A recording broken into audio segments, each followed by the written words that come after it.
What up, everybody? It's Friday. It's the Nerd Den.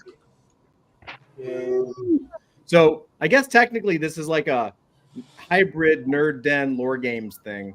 Dusty, did we post about this in Adult Fantasy at all? I think this time I did. Yeah. Sometimes I forget, good, but good. today I Cool. remember. Good. Yeah. Yes. Nice. Yeah. We had some people yesterday who were like, yo, did lore games disappear? We're like, oh shit. Like, it's on me, totally on me. Like, Dusty was sick all week, and I was like, I got this. Watch a pro do this, Dusty, and it's like nothing got done on social. What would you do without Dusty? I would nothing. That's funny, man. That's really funny. True. Like you better be treating Dusty good. Like Well, You know, yeah,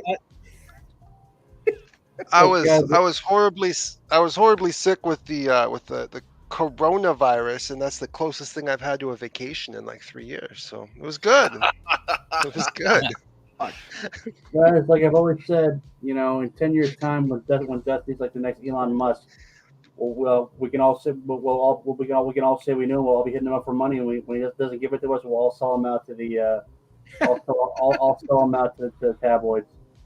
Oh no, I won't forget you, Zach. I'll send you a bottle of scotch. It'll be fine. Oh, good. Yes, take care of Zach. That's great. Yeah, thanks.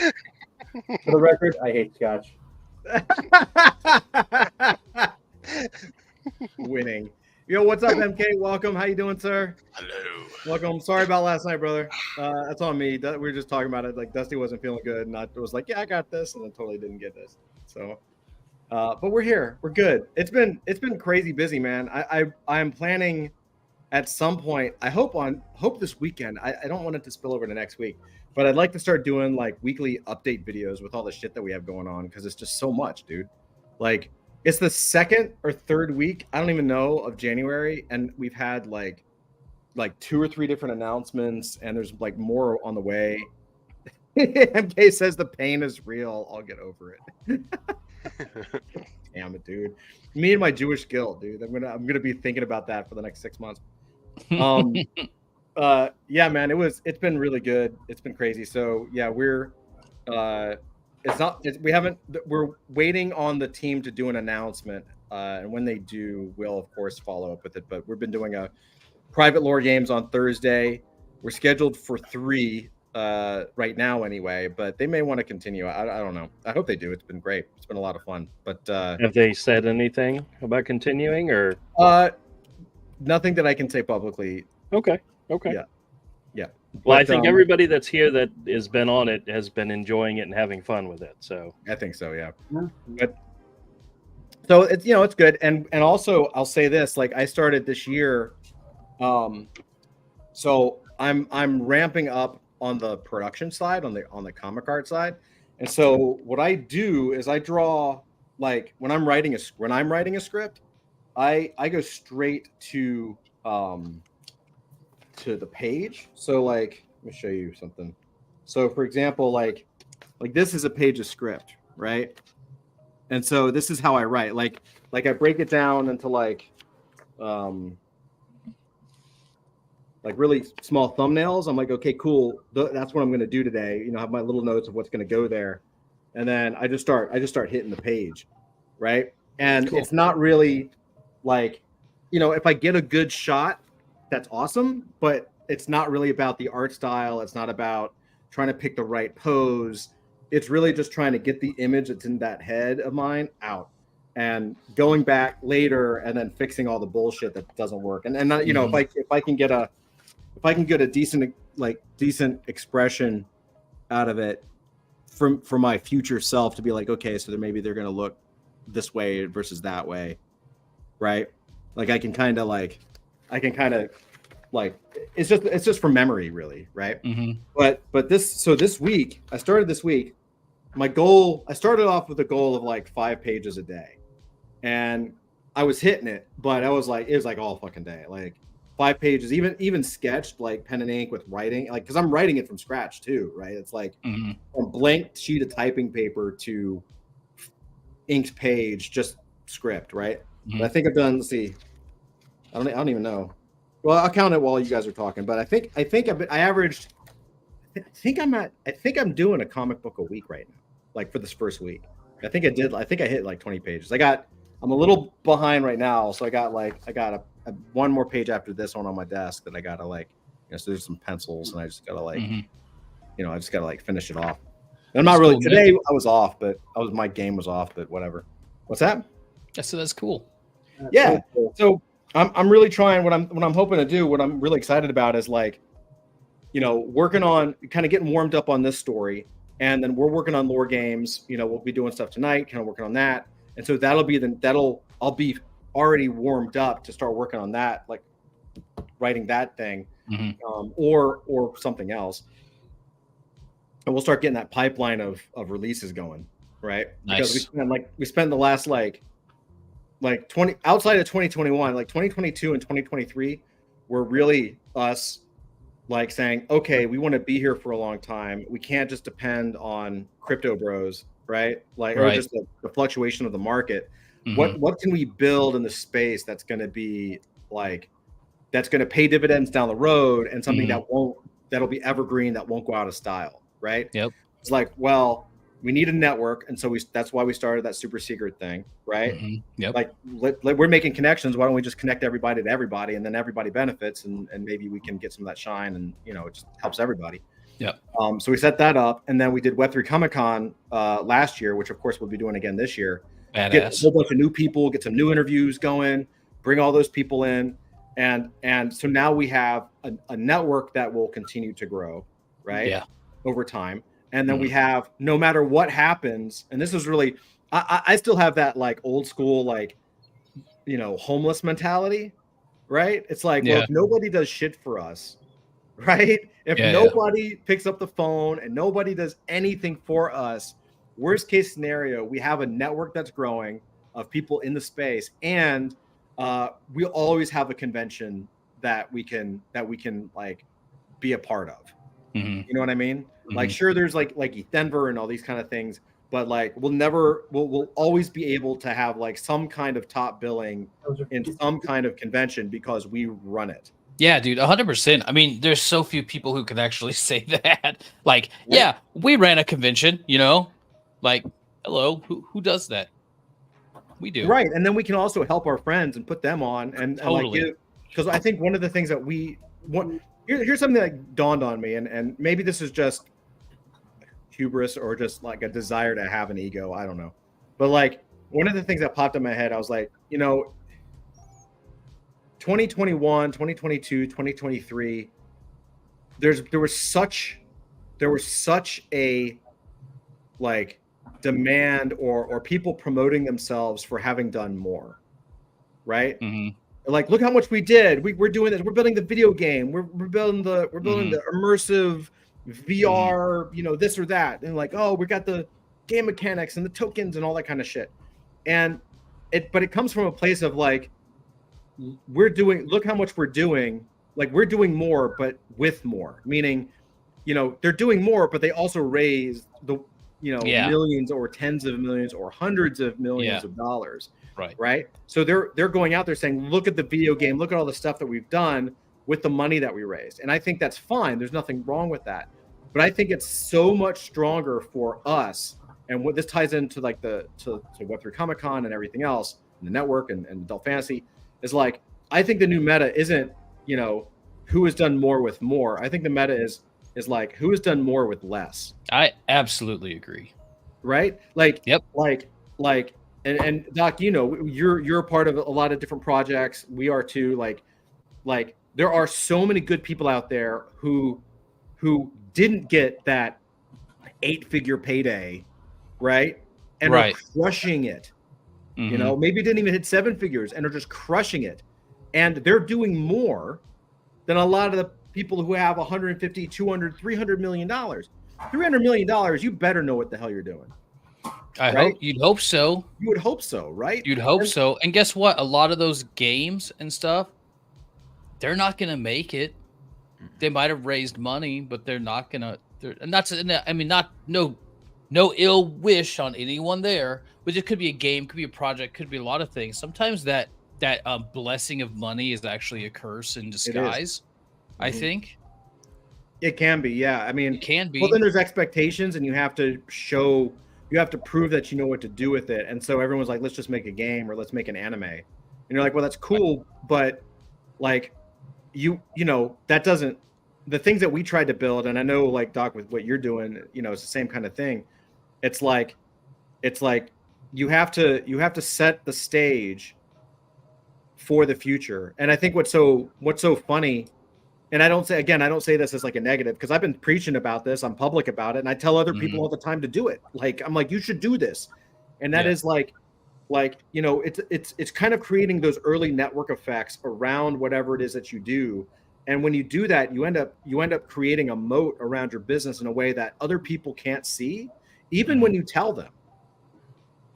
Right? Like, even when you're like, this is what we're doing, they don't totally get it because they're so focused on just themselves and just making the thing that they want to make, that they're not really understanding, like, yo, if you actually go out and bring everybody together, or you make it so that you have enough connection to talk to people and kind of like understand what's kind of going on behind the scenes, or even if something is going out there publicly and you're just like, I don't understand what people are talking about right now, just being able to pick up the phone and call someone and be like, yo, do you know what's going on with this? Like, really, really getting that out there, it sets you up for long-term development and long-term growth. And so it's been hard for us because, you know, like 2022, like we came out in 2021, and then 2022, we wanted to prove that we were not a rug. So we launched like 4 or 5 projects. Like, it was every other month. We were like, bam, bam, bam. Like, we were fucking dead. End of 2022, we were whipped. And then we said, fuck it, let's do a convention, you know? And so that was like 2023. And the second half, like straight up, like, again, I've been pretty obvious about this too. Like, the end of 2023, we were just wiped. Like, we did Web3 Comic-Con, and then I started to experiment with like other revenue. Like, I was like, well, like, because I'm trying to expand. Certainly it's important to keep all the crypto people in, and you know, that's who we all love, and Web3 people are people who get us, right? But I also didn't want to just be completely reliant on that. I was like, well, what about like normie people who might want to come in? And so we started trying to do some marketing stuff from the business side. Some of it worked, some of it didn't, whatever. But like, you know, it's really figuring out how to set I always call it like a stool. You know, you've got the seat of the stool. For us, the seat is adult fantasy. And then you've got the legs of the stool. And the legs for us is Web3 Comic-Con, Super Secret, and now, which was a complete surprise to me, straight up, more games. That's awesome. Right? That's awesome. I don't think it should be a surprise. If you're developing, I mean, look, the whole point you're developing that RPG is to make an RPG that's really accessible, fun, with a great rule set that can be adapted to whatever your IP, right? Right. So that was the intent. And now, guess what? Now you're doing these private things, adapting that so that's a great success. And I think it's totally rad. Thank you, man. Yeah, me too. It was, but I'd be lying. It was, and I told Dusty this. I told all the guys this. I was like, for some reason, I never saw it. Like, I was like, I was like, oh, it'd be cool if we could do this one day. But I never, like, I didn't pitch it, right? Like, it was one of those things that someone recognized it, and it was a team that we fucking love. Yeah, me too. Really good guys, a really good team, and you know, they were like, oh, yo, you know, we see what you're doing. We'd love to get your help. And we were like, hell yeah, let's go. Like, well, nerd recognized nerd on that one. You know what I mean? That's what I mean. That's what it is, right? I mean, but that's cool. Look, that, you know, you've got this secret sauce. I don't know a lot of other people who've gone out there and tried to do this, like, you know, traditional marketing or find other ways to do their business with their thing. Everyone gets kind of pigeonholed into, we got to do this one thing, and this is what you do. Like, look, man, everything you're doing, like, to me, I hang out with you guys. Well, first of all, because you're all handsome devils, but but I mean, that's why we click, you know, because I see you out there busting your ass as an independent, creative task force. Yeah, and that's what I'm all about. And if we just keep doing what we're doing, man, we're gonna take over. You know, it's just, brother. The funny thing is like, and I told Dusty this. and I mean it, and I believe it, and that is like, especially now with like new technology and where we are, I think like 80% of the game is just not. It basically is just being here. Mm-hmm. Yeah. Like you would be amazed at how many people on Twitter like are hardcore Twitter crypto, but behind the scenes they're not even in it anymore, or not right now. They're like they had to go back to whatever they were doing or get another job. Not again, nothing wrong with that at all. Like no knocking it, but the face is like, you know, all their Twitter's all crypto, their Twitter's all NFTs, all digital collectibles, all projects. But in reality, when you talk to people, it's like, oh, well, I actually had to go back and do this thing. And, you know, I haven't really bought anything in a while. I haven't really launched anything. And again, it's fine, but it really does put a perspective on like, oh, okay, like from a company and someone who's, you know, going to be here for a long time, or is at least planning, God willing, you know, you're like, oh shit, like it's real out there for people. It's really tough. And so it's like, okay, we gotta really look at how we can get around, you know, not get caught up in our own, you know, smelling our own farts because we love the technology so much. You deserve to smell your own fart at this point. Just agreeing with you. Go ahead and take a whiff, man. It's okay sometimes. I have to tell you guys. Don't encourage Andrew. Everybody loves I had a flashback recently. I went. It was really early. We're talking about gas. Really early in the morning. It was really early in the morning, and I went into the bathroom and I sat down and I let one out.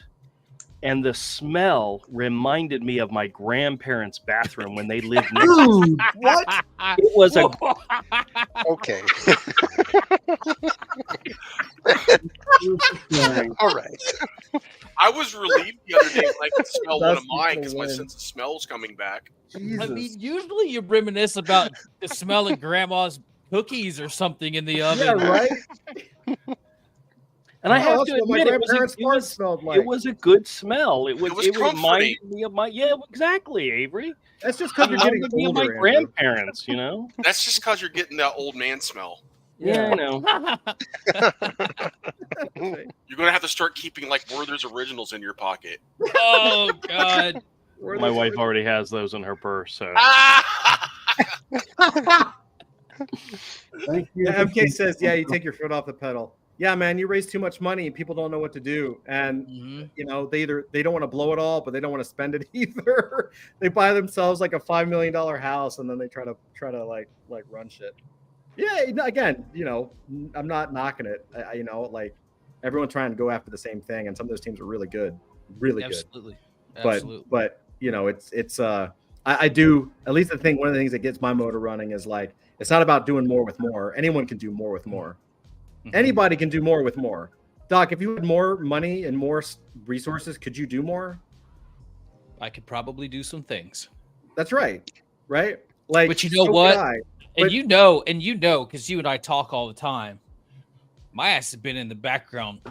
I mean, chugging along, honing skills. And now I've got a plan to deploy all this stuff. Yeah, you're a hardcore. Like one of the reasons I love you, Doc, is because you work your ass off, man. Thank you, like, man. I appreciate it. I give respect to anyone grinding that hard because, you know, I think you know. I mean, I've been doing it with no budget or little budget or whatever. Yo, and people can say what they that's want. why you're going to be here. That's why you're going to be still grinding in 20, 30 years and like be top of the heap, dude. Like it's not anyone can do more. 70. Anyone can do more with more, brother, but not many people can do more with less. You know? Yeah. I hope the hell I'm still here in 70 or when I'm 70 and 25 years or whatever, man. I'm going to be an old man doing this. I'll be talking about Web 3 when it's Web 4. Oh, yeah. And that's when I'm going to start dressing like a crypto bro, too. I'm going to get all my chains. I'm going to have, like, sagging body. And, like, I'm going to have my like, collapsible cane, but it's going to be all gold. You get one of those canes that when you hit the button, it, like, breaks a window or something? Oh, yeah, that'd be badass. Hopefully I have I'm missing an eye by then. Oh, shit. I want an eye patch by then. Well, then you just need to get one of those walking sticks that also has a flip-out sword at the bottom. Oh, dude, you know I would. That'd be super badass. That'd be badass. That's what we need. This fucking cane sword. Hell yeah, I'm down with that.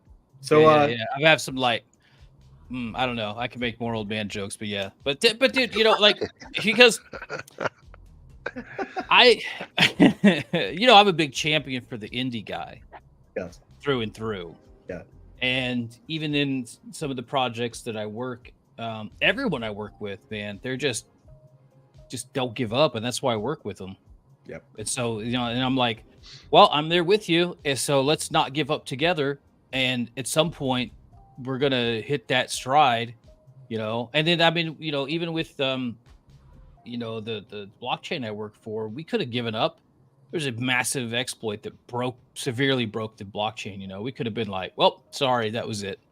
But here we are, and you know, it might not have the most developed out ecosystem, but I respect everybody on the team because we have fixed it and we've kept it up. And it's been up for, I mean, you know, it's been up for 5 years now, and we could have easily walked away from that and just been like, sorry, this thing's too broken to fix.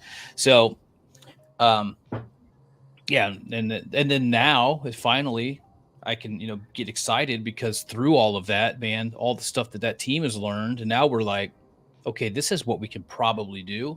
So let's finally do it. And then that makes me tingly inside. In my no special spot. No.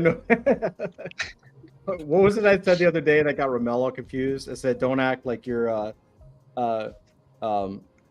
don't act like your daddy uncle touched you in the puzzle basement. God.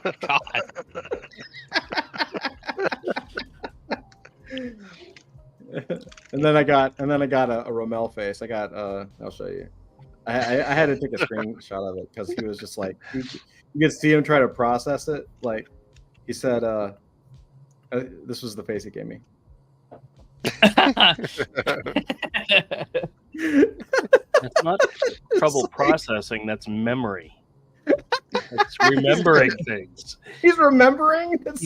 He's putting two and two together. Uncle Daddy. Oh God, I remember him. MK with the quote of the night. We're so good at doing so much with so little that we're practically experts with doing everything with absolutely nothing at all. That is, yeah. Dude, I hope you don't mind. I am absolutely going to steal that quote. Yeah.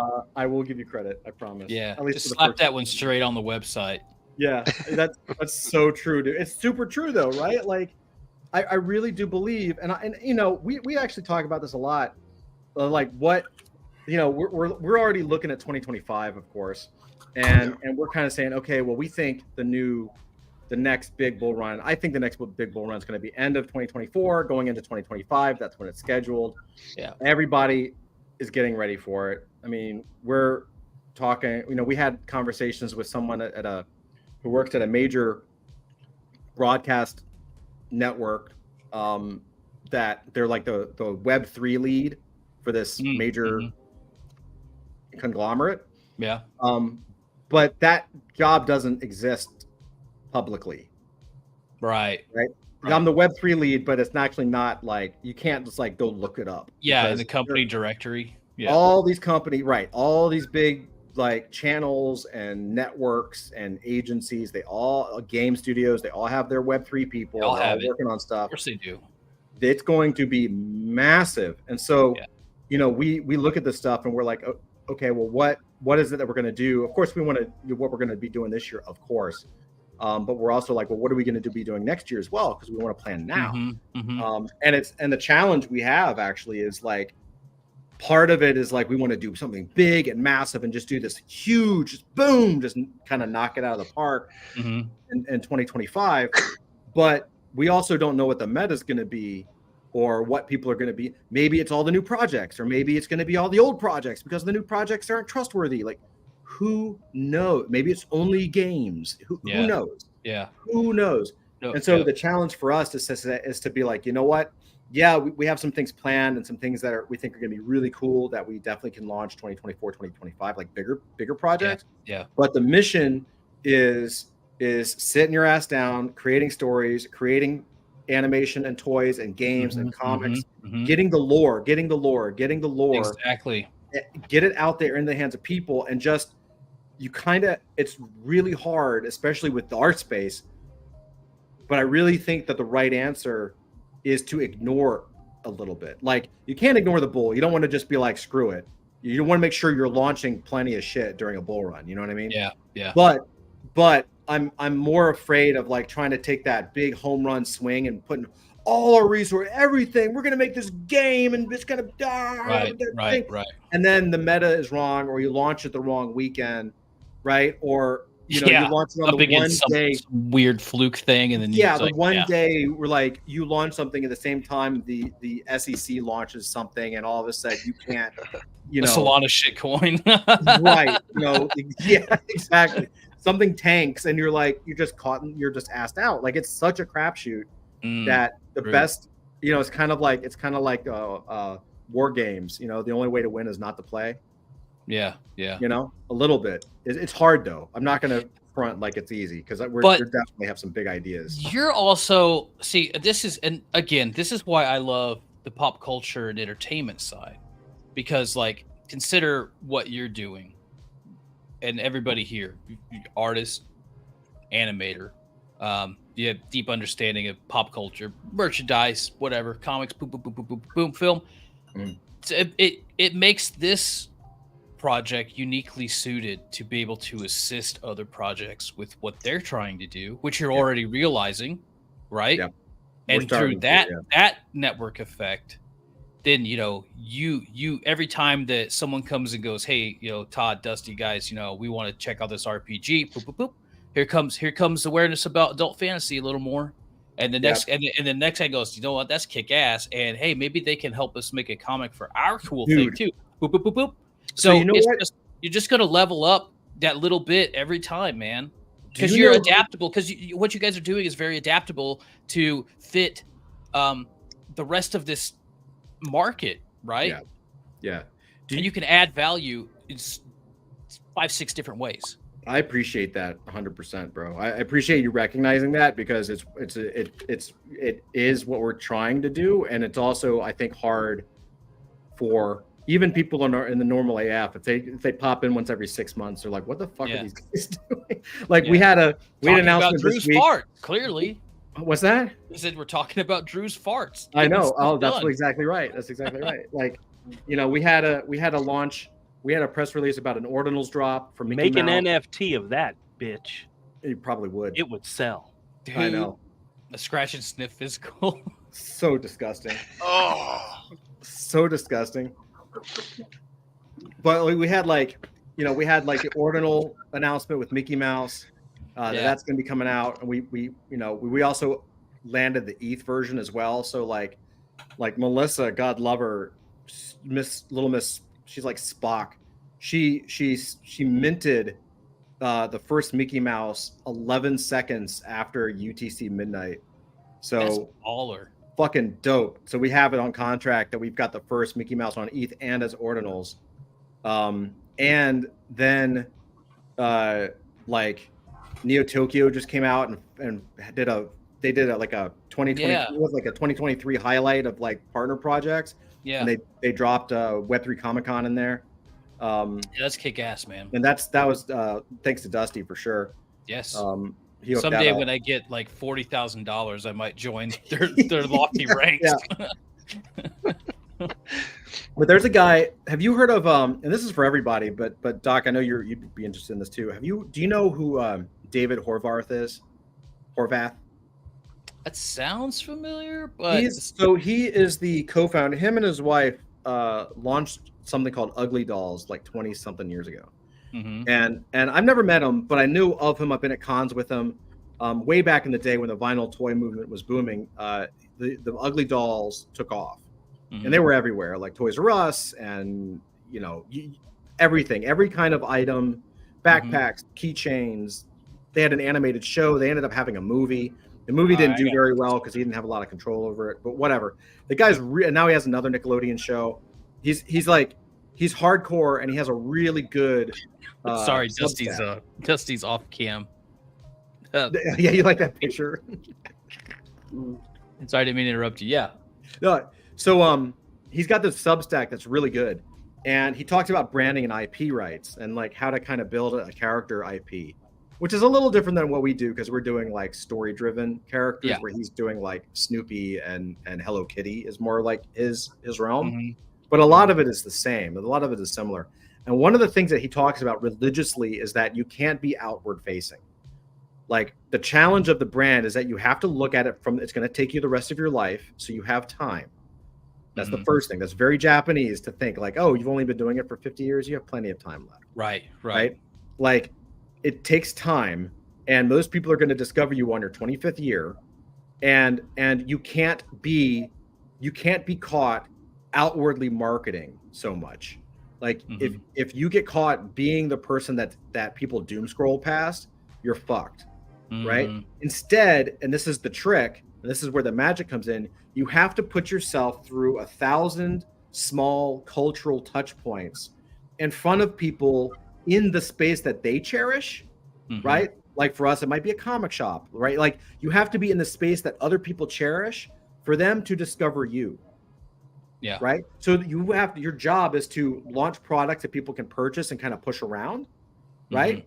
And be in the place where people can just naturally discover you, Right. and see your product next to it. Like if you have a Snoopy backpack that's a high quality, not some cheap shit, like a really, like now Snoopy right now is like a luxury brand in Japan. So Really? you have a really high-end Snoopy bag and it's right next to Hello Kitty, which is a legendary product. Yeah. Like all of a sudden the Snoopy brand is adjacent, and now they're seeing this equal, and people start associating the Snoopy brand with the Hello Kitty brand. Right. Or think, what am I missing? You know, kind of thing. Like, yeah. So you have to think of all these cultural touch points, and that's how you actually set up your strategic marketing, so that your job isn't to be like, buy my shit, buy my shit, buy my shit, right? Your job is to actually like say no. Oh, Walmart's calling you, don't do it. As a place of discovery. That's like when people already know who the fuck you are. Like that's a place for like Star Wars toys, and even Star Wars can't sell there. You know what I mean? Like, that's the last stop, not the first up to bat. Yeah. For longevity, you know, unless you're like a toy brand or something, there are exceptions, you know, for actual like licensing and character development and brand development, you have to set it up very, very slowly. It's very hard to do, you know? Yeah, MK says overnight success 10 to 15 years in the making. 100%. You know. Anyway, I've jabbered on long enough. Andrew, how are you? Fantastic, guys. Dude, can you show, because I know we're going to do a little bit of lore games in a minute here, but Todd? Yo. Oh, never mind then. No, go for it. What's up? No. You're talking to Andrew. I'll come back later. Okay. You can say whatever you want, bro. Just come on. Never go back to him then. Either say it now or forever be silent. All right, then I'll be silent. Go ahead. No, ignore the fat man. Jeez. Damn, if everybody listened to me, pretty much. This would be a really crazy world we lived in. Don't worry. It's the headphones, dude. You say. I know. It gives you an air of like geeky authority. I had a 30-minute scam call this morning, in which the guy starts off the call by asking to speak to Drew. And I'm like, This is he. He says, well, I'm calling about your Medicare. And I'm like, I don't have Medicare. He's like, well, how's your YouTube channel going? I'm like, oh. So it went into a long conversation. It was rather interesting. Oh, tell me about it. You'll have to watch the video when I post it. Oh, shit. Come on. But he was one of those honest scammers who thinks he's doing honest work, but they're really scamming people.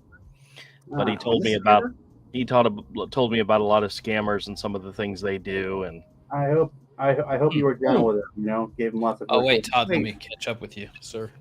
Oh yeah, cheers. You got Andrew. You got your first scam leaker? No, not really, but I have have to assume that none of what he says is true.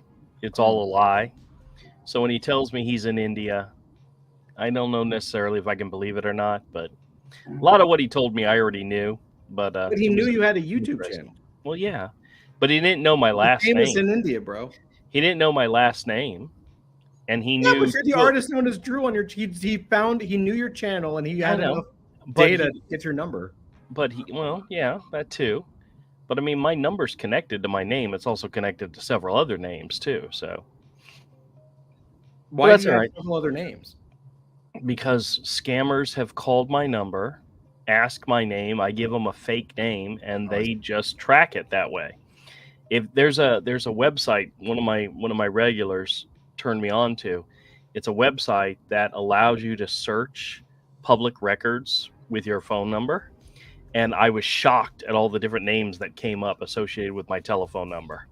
Whole bunch of old addresses and addresses I've never lived at, and all these, like Herschel's name was connected to it, Timothy, Eugene, Carl Walters, all of these names were all connected to You'll it. have to send me this. You'll have to send me this link. Well, it's one of these ones where you can do like 5 searches and then you have to pay for it. Yeah. So I forgot We the only name of need the one. company, but yeah, well, I forgot the name of it. I'll have to double check and look, but Yeah, it was interesting. So in the comics, because I know you got a couple of slabs. You mentioned, I saw one and I want to see it again, but you said you had like 1 of 10. So I'm really curious what you got. 1 of 10?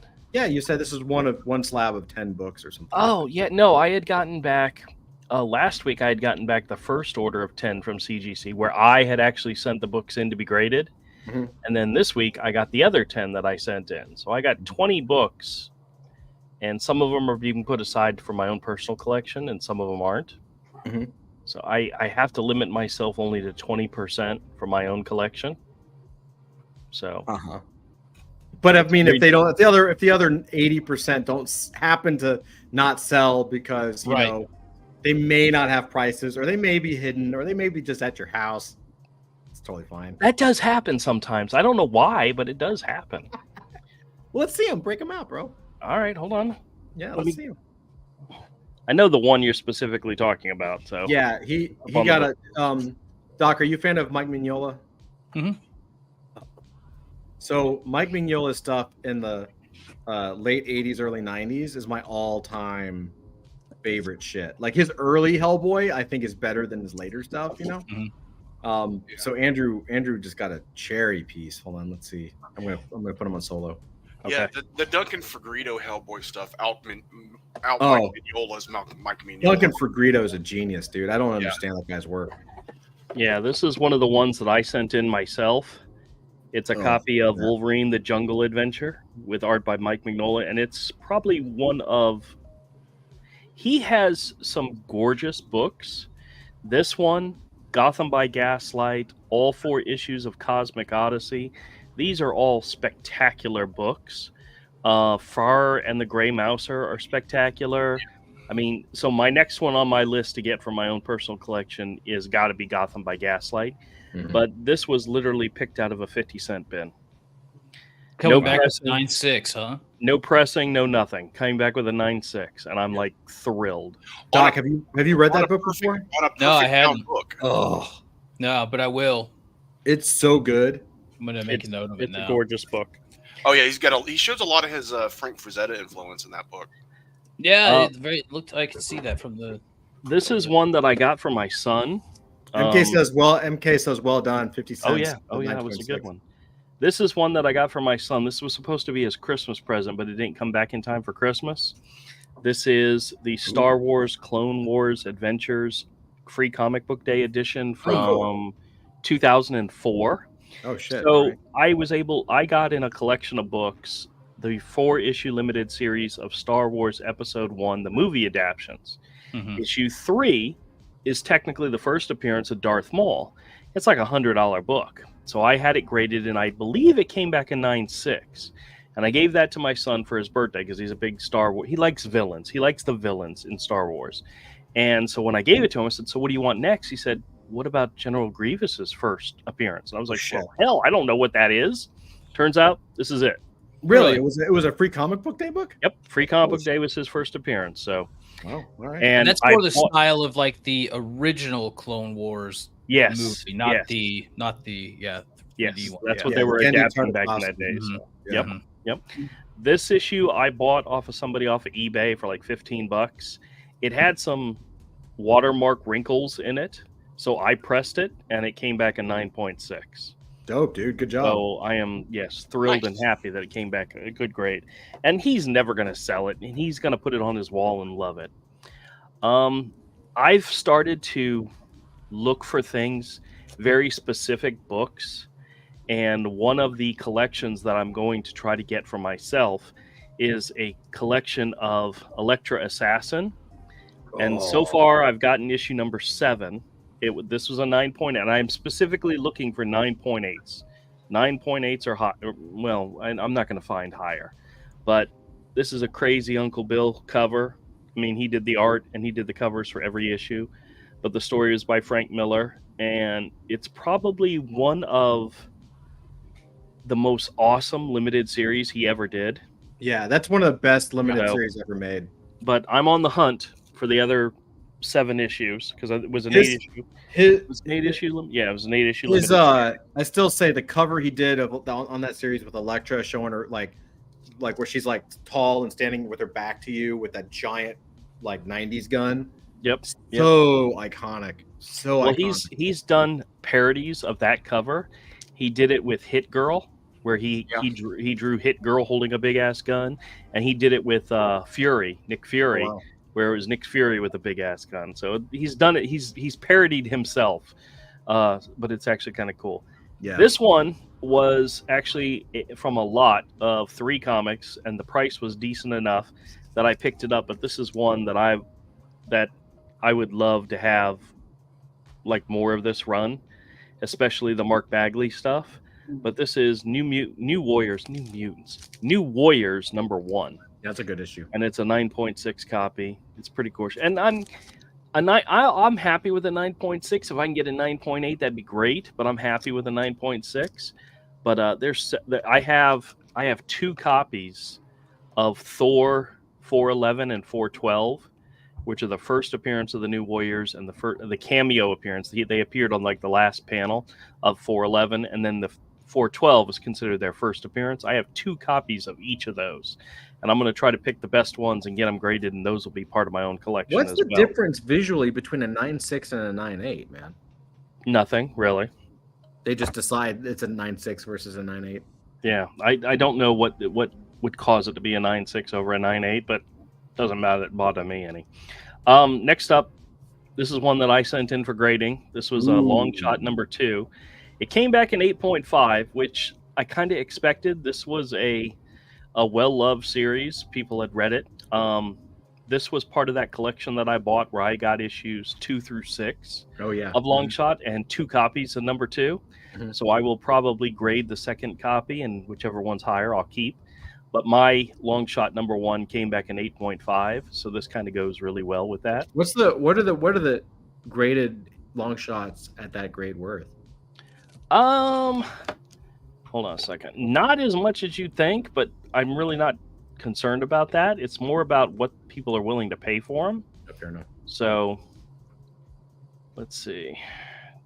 I'll tell you what the comicpriceguide.com listing for this is. Long Shot number 2 is an 8.5. Believe it or not, it's only a $10 book. No way. Nice. Really? Yep. Really? Yep. Not in their mind, it would not be worth grading at an 8.5. All the Long Shot books in the late 90s, in the very late 90s, their value plummeted. Believe it or not, I recently was watching an auction in which somebody had all 6 issues of the series up, and the issue that was going for the most money was issue number 3. And that is the first appearance of Mojo. Oh. And yeah, it was going for like hundreds of dollars. And I was like, what the hell? Yeah. But see, that's why I'm glad I have a copy. So you know what you want about Marvel, but back in the 90s, they had some of the weirdest villains. Oh yeah. I mean, like, Mojo was like a parody of daytime TV almost. Look at that box full of graded books. So these are the ones that came in this last shipment. Andrew, you're such a junkie, bro. No, trust me, I know. And Zach will recognize a couple of these because he snaps them in half. He's there. You're gonna like have a celebration, a leaving your job celebration party, like a week later, you're going to be like trying to find something else because you'll have bought like $10,000 in graded books. Well, no, the conversation. I've already had the conversation with the wife that the buying and the investing will have to slow down the 1st of May. So I have till then to. So you're loading up. Is that? I literally have 3 long boxes, not short boxes, but long boxes filled with potential grader comics. Jeez, dude. Nice. And I'm going through them 10 at a time. Oh my God. So what am I going to recognize that you're so proud of? First off, we have Detective Comics #1 from the New 52 line. I went ahead and got it graded. Now, this one, I probably made the error of not pressing it, but I thought it looked good, but it came back an 8.0. So the value of this is like super, super cheap, even though it's a decent book. But an 8.0 copy.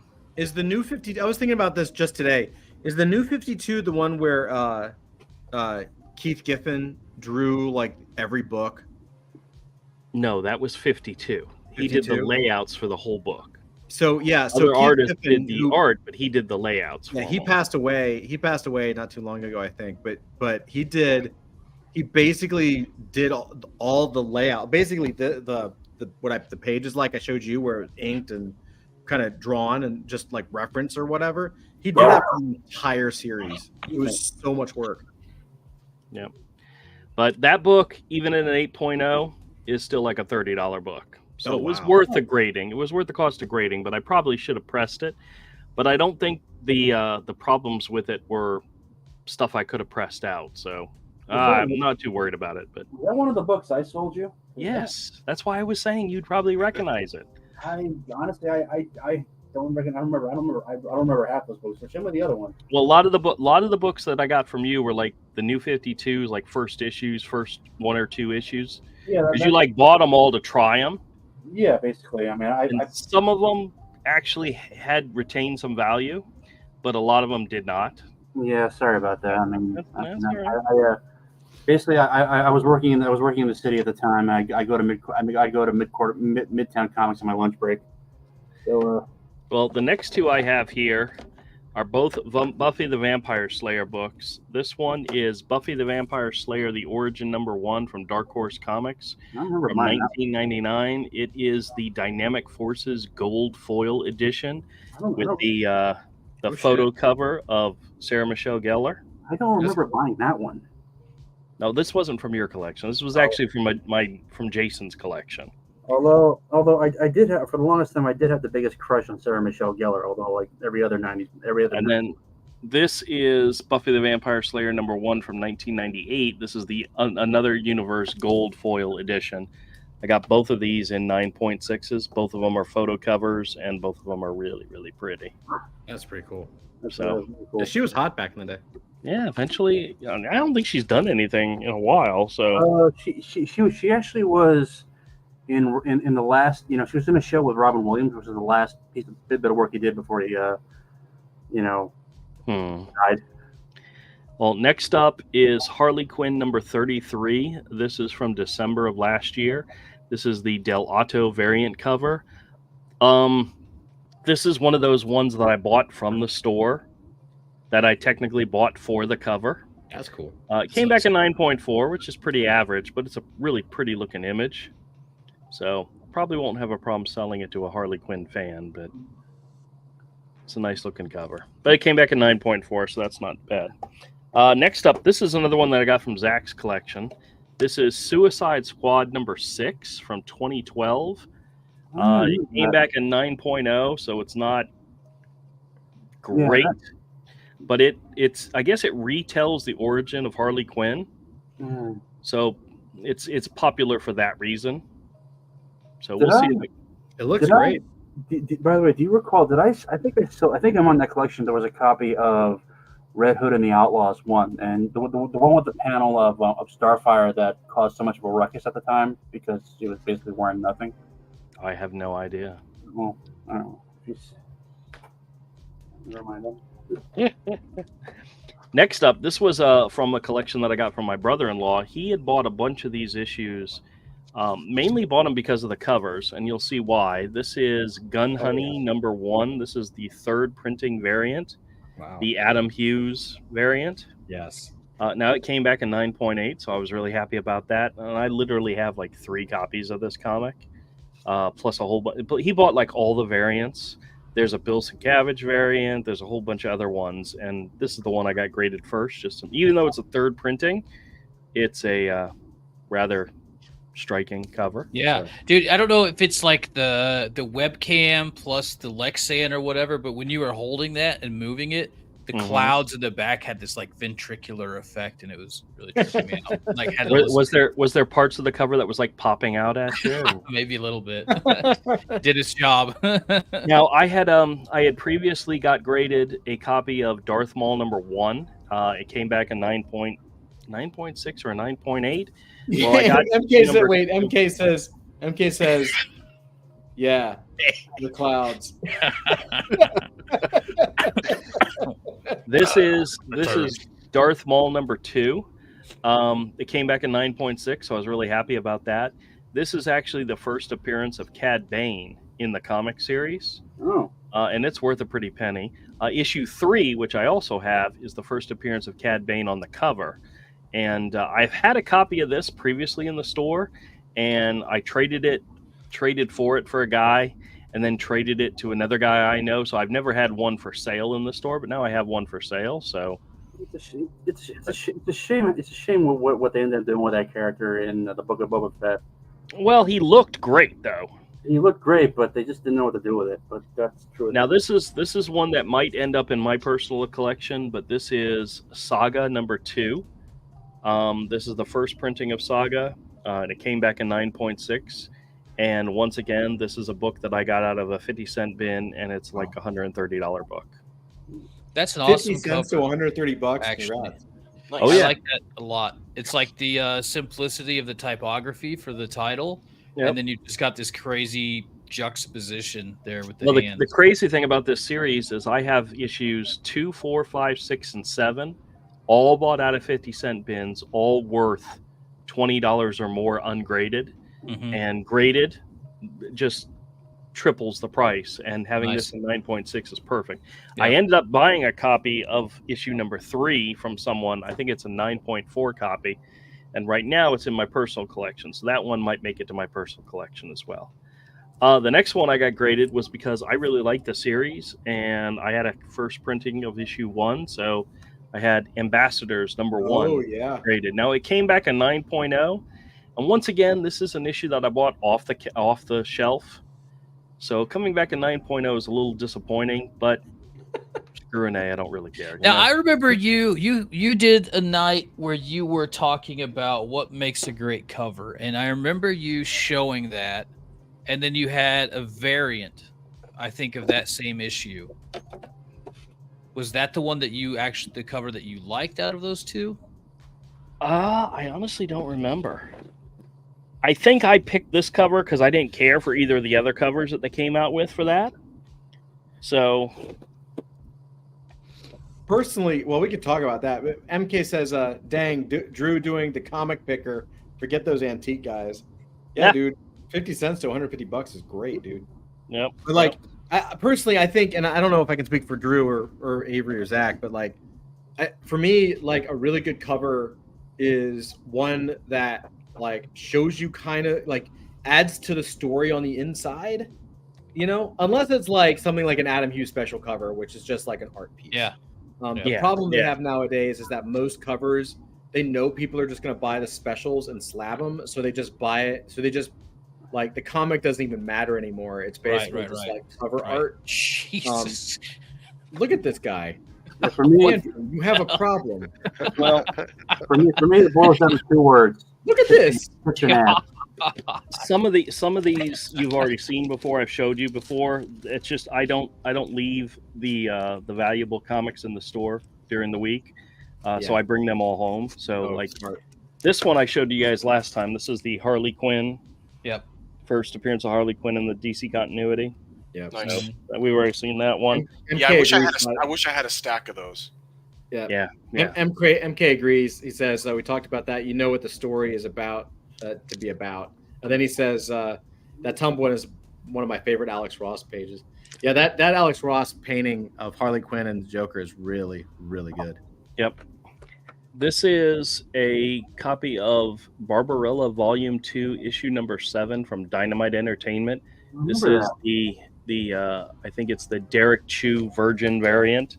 It's a really nice, pretty looking cover. That's super hot. Oh yeah. It's a 9.6, so it's not bad. Great. The guy that I got this from deals in a lot of Art Germ and Derek Chew variant covers. So yeah, it's definitely very nice. That's the weird thing about Dynamite. They're always, they do a lot of like a lot of old school properties. They like they're the ones who did the Warlord of Mars. That was that awesome. The internal art, not so much. They spend all their money on the covers and the licensing. This is one of those ones where if it never sells, that's perfectly fine. I'll keep it in my collection. It's Strange Academy issue 13. It's the Art Adams variant with Ileana. Yeah, Drew, I seem to notice a trend with a lot of these covers that you're showing this week. Dude, like in the and he's got the biggest stack in like a month. Yeah, like these are all. I've got 50 tits right here. We'll get to in the 90s. We all liked Ileana. Yeah, I love Ileana Rasputin. Magic, like one of my ultimate favorites. This is Harley Quinn and her wait. MK for the win. Trend. Great Clouds. That's right. Great Clouds. This is Harley Quinn in her own series. The guy that traded this in traded in like issues 1 through 30 something, and I'm honestly thinking about grading every single one because they're all collectible. But this is issue number 1, and as you can see, 9.6, a good grade. You're selling it for 125. Is that what it's actually worth? Yeah, I think so, or it might be worth a little bit more. I should probably get my first appearance of Gambit graded and sell it. Yeah, you should. It's a good one. This is a good one. Wolverine number 88. This is the first meeting between Deadpool and Wolverine. And as soon as they announced the movie with Wolverine in it, the value of this book just shot up like you wouldn't believe. I actually got 2 copies of this book. One of them I had graded, which came back a 9.6, so I was really happy about that.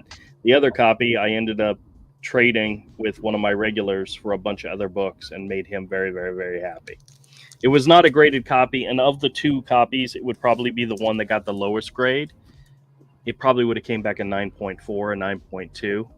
But I was willing to, just because I had 2 of them, I was willing to trade him for one, and it made him very, very happy. So that's awesome. Love making my customers happy.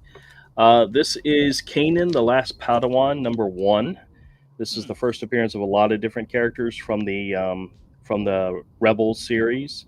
Came back in 9.4, which still isn't that bad, but I think it says on it, first appearance of Kanan, Ezra, and Chopper, Hera, Sabine, Ren, and Zeb in the comics. So all those people first appeared in this issue. So now, Andrew, I have a question for you about this grading stuff. Yes. How do they know? Like, okay, so obviously with a Marvel comic or a DC comic or a major character like Harley Quinn, the first appearance is pretty obvious.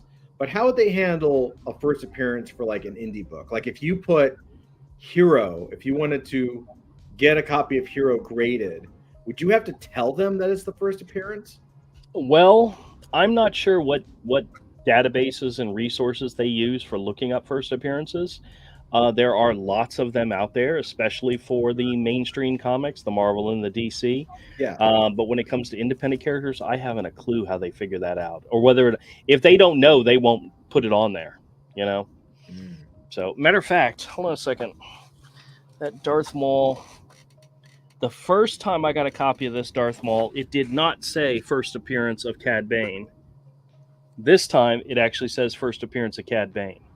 So that other copy that I had that I traded with somebody did not say first appearance of Cad Bane on it, even though it was known it was his first appearance. So at the time, CGC did not know. Oh, fascinating. But since then, they did know. They know now. So I got it. And speaking of appearances, here is the second appearance of the Punisher in Amazing Spider-Man, issue number 135. Got him right there on the cover. And That's this awesome. is a 7.5. Yeah, that's a great John Romita Senior book. Yep. This is one that I actually have like 2 or 3 copies of. I was able. I bought it as part of a lot. But this is Invincible Iron Man #3 from 2017. It's the first appearance of Riri Williams in the Ironheart armor. Oh, interesting. So yeah, it's a good copy. Yeah, I mean they still might have that movie come out. So well, next up, this is I don't know exactly why this was actually part of that 3-part lot: the New Warriors, the Invincible Iron Man, and this. This is Thor #2 from 2020. It's the 4th printing variant, and it's a 9.8. And I'm not exactly sure why it's actually worth money, but it is. I think it has to do with the fact that there was a preview for Strange Academy in it. That might have something to do with it. But being that this is the 4th printing, there's much lower print run of this issue. So that might be one of the reasons why it's worth money, but who knows? And you got it at 9.8, which is pretty damn good. Yeah. Next up, this is another one that I got. This is Tiger Division #1. This is the Art Germ Virgin cover. I think it's a beautiful looking cover. It's only a 9.2, but Art Germ does some really nice, pretty covers. And this is the Virgin variant, so this is more limited than the regular variant. So explain what a Virgin cover is. Just means it doesn't have any logo or title on it. Yeah. There's nothing on it. So this is one that was It part doesn't have of anything to do with the readership. Then. Yeah, nice clouds. No, not at all. Nice cloud. Really enjoyed those clouds. This was actually one of the ones. This was one that I got out of that one big collection, that first big collection. This is Something is Killing the Children #7. This is a first printing of the book. And the early issues of this are worth a lot of money simply because they were rare at the time. But it came back in 9.4, so I'm not too upset about that. But if this book sells, that's like half of what I paid for the entire collection. Is it a good book? Is Something is Killing the Children a good book? I've read an issue or two, and it didn't really float my boat. It wasn't something that jumped out at me as something that I wanted to read. But they did a second spin-off series called House of Slaughter, and all I've heard is nothing but bad things about it. That is not good at all. Quick question for you. MK says, why would that be done, i.e. the Virgin cover?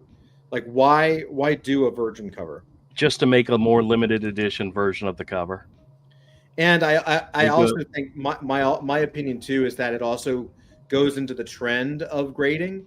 Like, if you're have a like that, creating a Virgin cover with no logo, with no title, with no UPC symbol, definitely grading bait for people that collect graded books. So speaking of graded baits, I got 2 books here that are classics.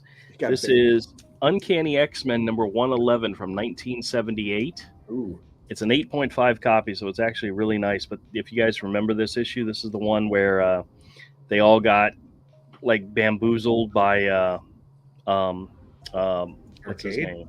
Arcade. Yes. Oh, yeah. And it's just a gorgeous looking Dave Cochran cover. I think I read that story in Classic X-Men. Yep. Those colors, man. Look at the yellow X-Men logo on the red. Show that up again. Look how it just pops.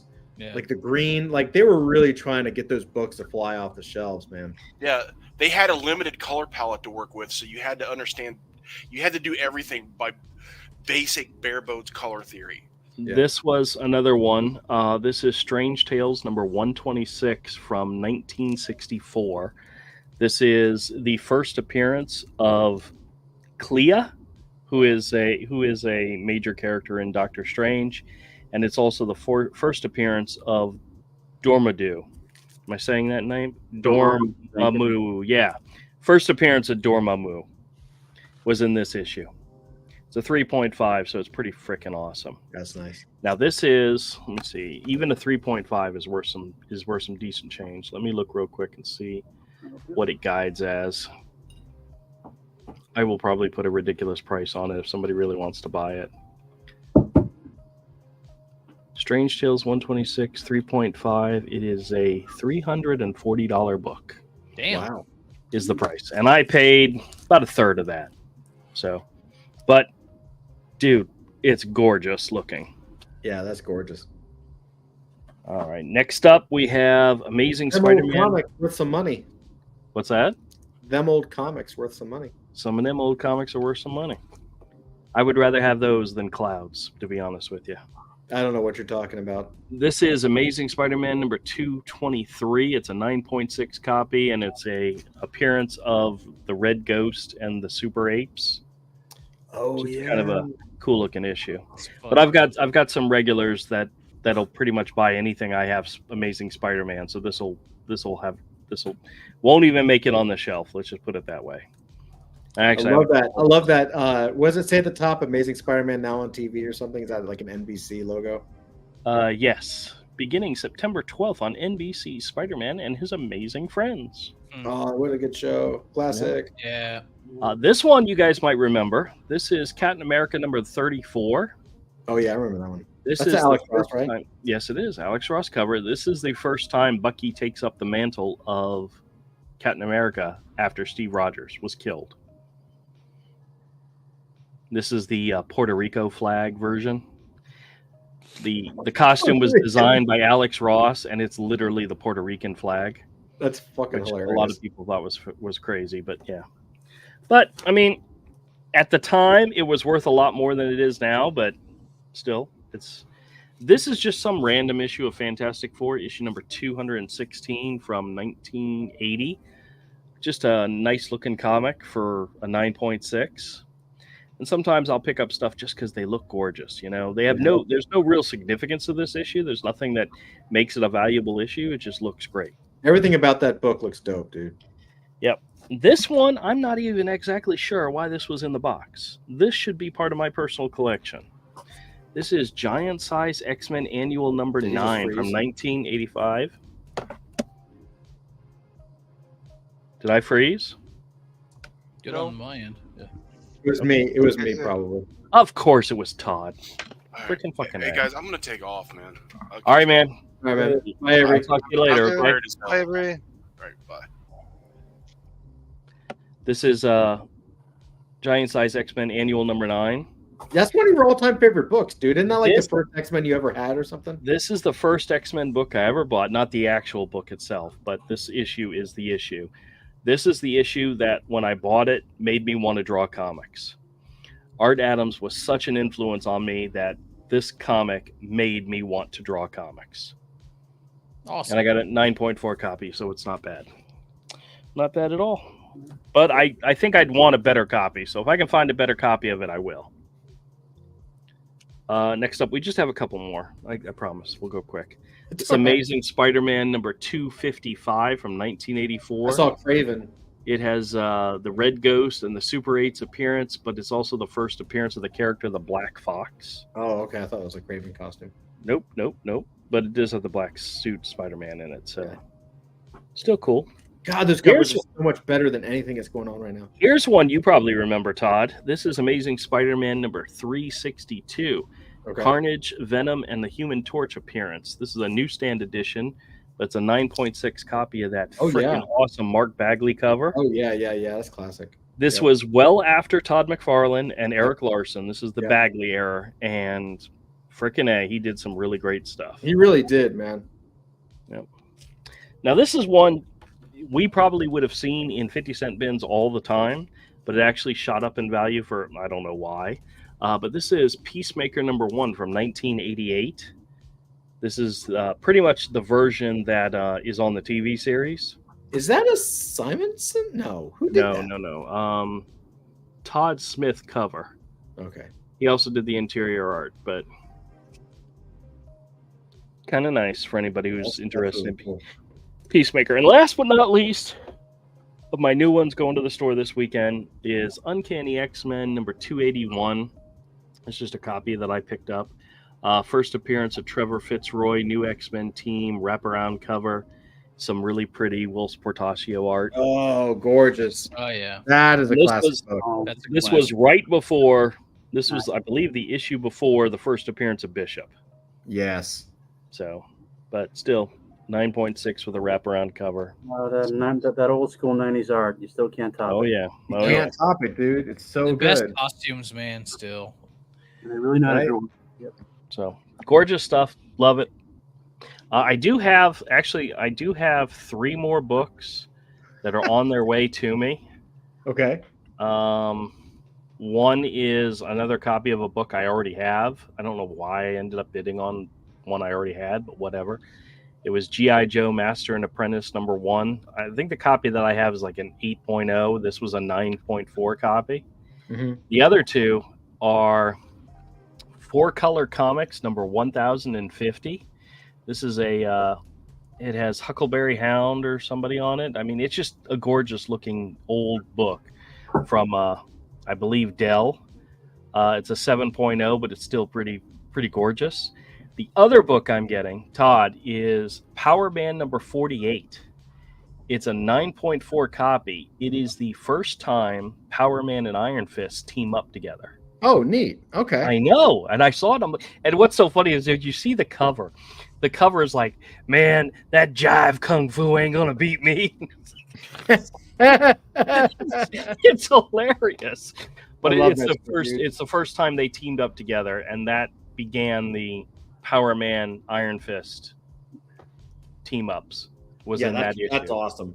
And it's a 9.4 copy, and I'm like thrilled to be getting it. I think I don't like telling people how much I paid for them. I paid almost $60 for it, but it's worth double that. So, well, that's great. I got it at a good deal. So, actually, if I can,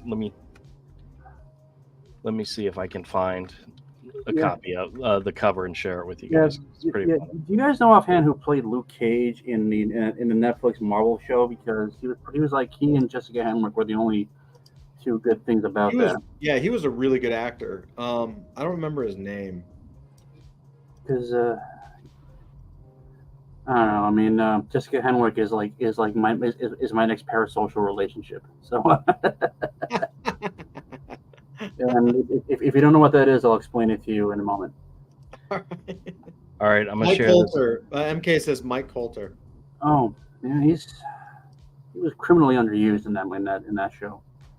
Yeah, he was a really good actor. Yeah, All right, Todd, here's this cover. Let's see. Luke Cage says, "You got some bad moves, ballet britches, but kung fu kicks, but a flaming fist won't stop me from bringing this building down on your head." That sounds like Stan Lee 100%. Why do I hear Isaac Hayes playing in the background? You know. Yeah. You got some bad moves, ballet britches. Ballet britches is awesome. Oh, is that not a fantastic cover? MK says Kristen Ritter was Jessica Jones. Yes, and she was actually really good in that role. So she was excellent. Yeah, she was really good. That was the Jessica Jones series was actually one of the Marvel Netflix series that I really enjoyed. The Daredevil one, the Jessica Jones one was great. All right, is anybody watching Echo? No. I've watched the first 2 episodes. Wait, it's out? I didn't even know it was out yet. Yeah, all 5 episodes were available on the 9th. Oh, okay. Yeah. Well, David Tennant as a villain, like I loved that I hated it so much. Meaning, like, I still have really fond memories of David. David Tennant is my favorite Doctor and Melissa's favorite Doctor. And so to have him be such a criminal was like, we loved it because he was excellent and he was fantastic, and we hated it because it was like the Doctor had gone bad for us, and we're like, no, not you, anybody but you. You know, dude, I still have to watch the last 2 specials. Isn't he also in Game of the Thrones, House of the Dragon?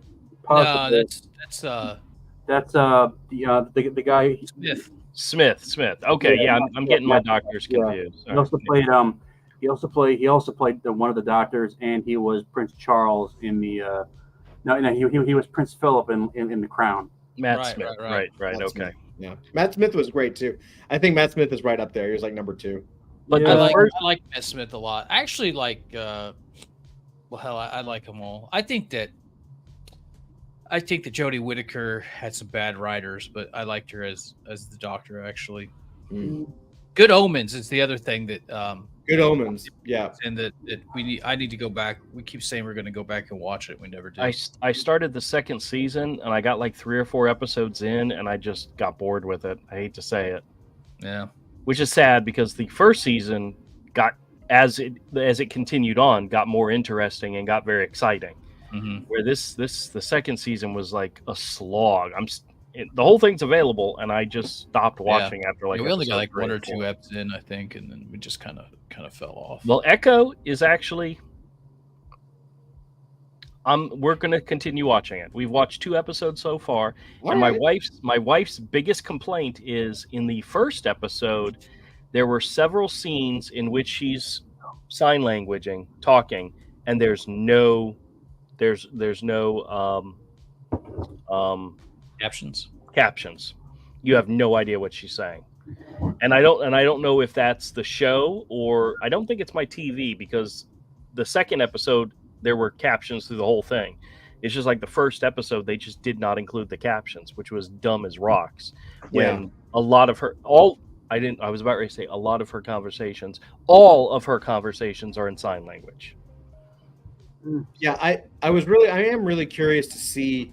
So one of the things I'm curious about Echo is so the director of the series said that because Echo is doing all the sign language, her close-up shots are medium shots, right? Because she has to have her hands so she can talk, right?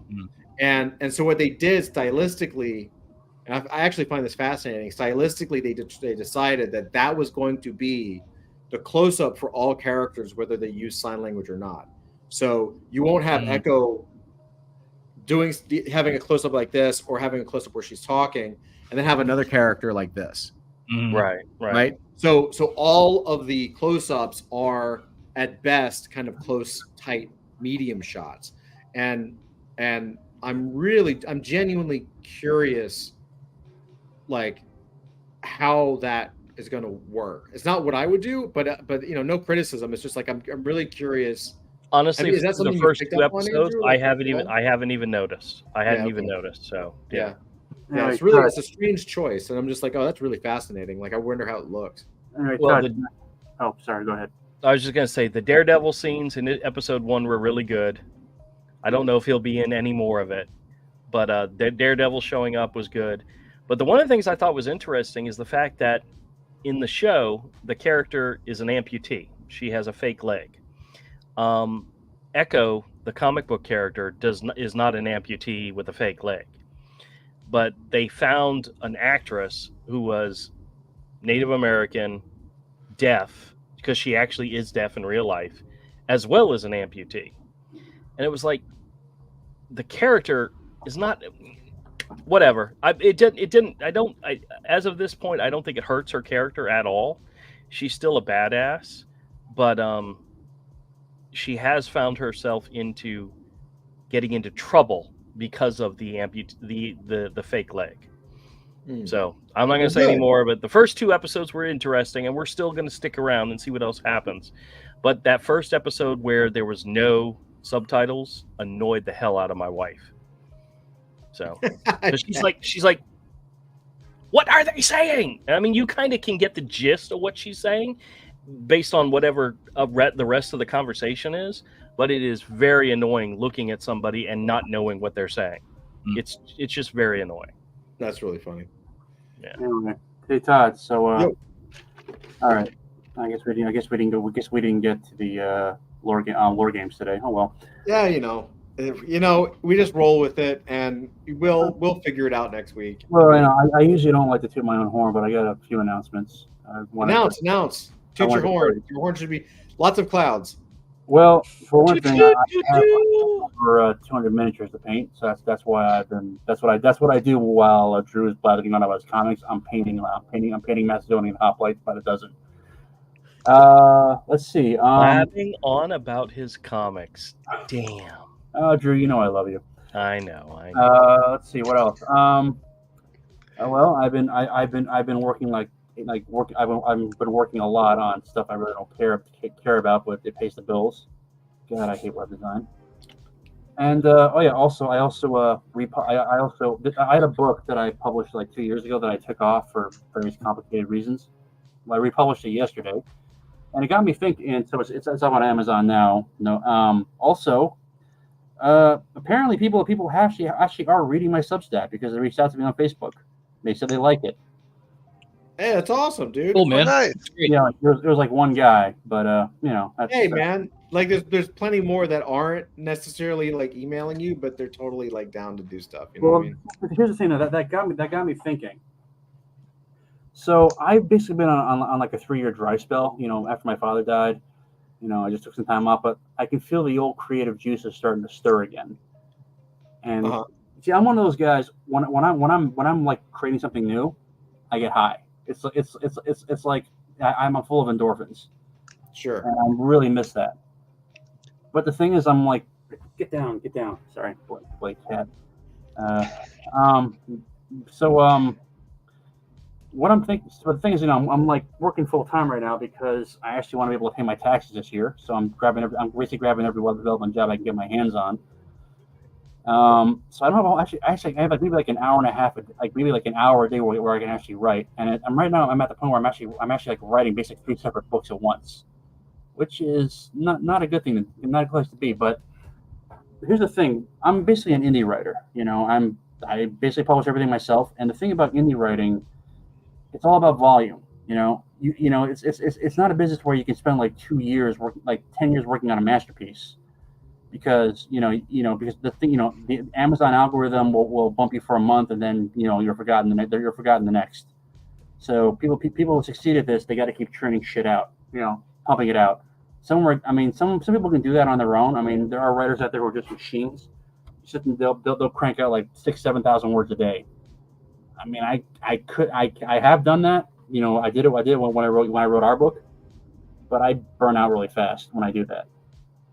But here's the thing: AI is getting better and better and better. Pseudo-write. I was away for a while. I checked back. It's almost a completely different system now.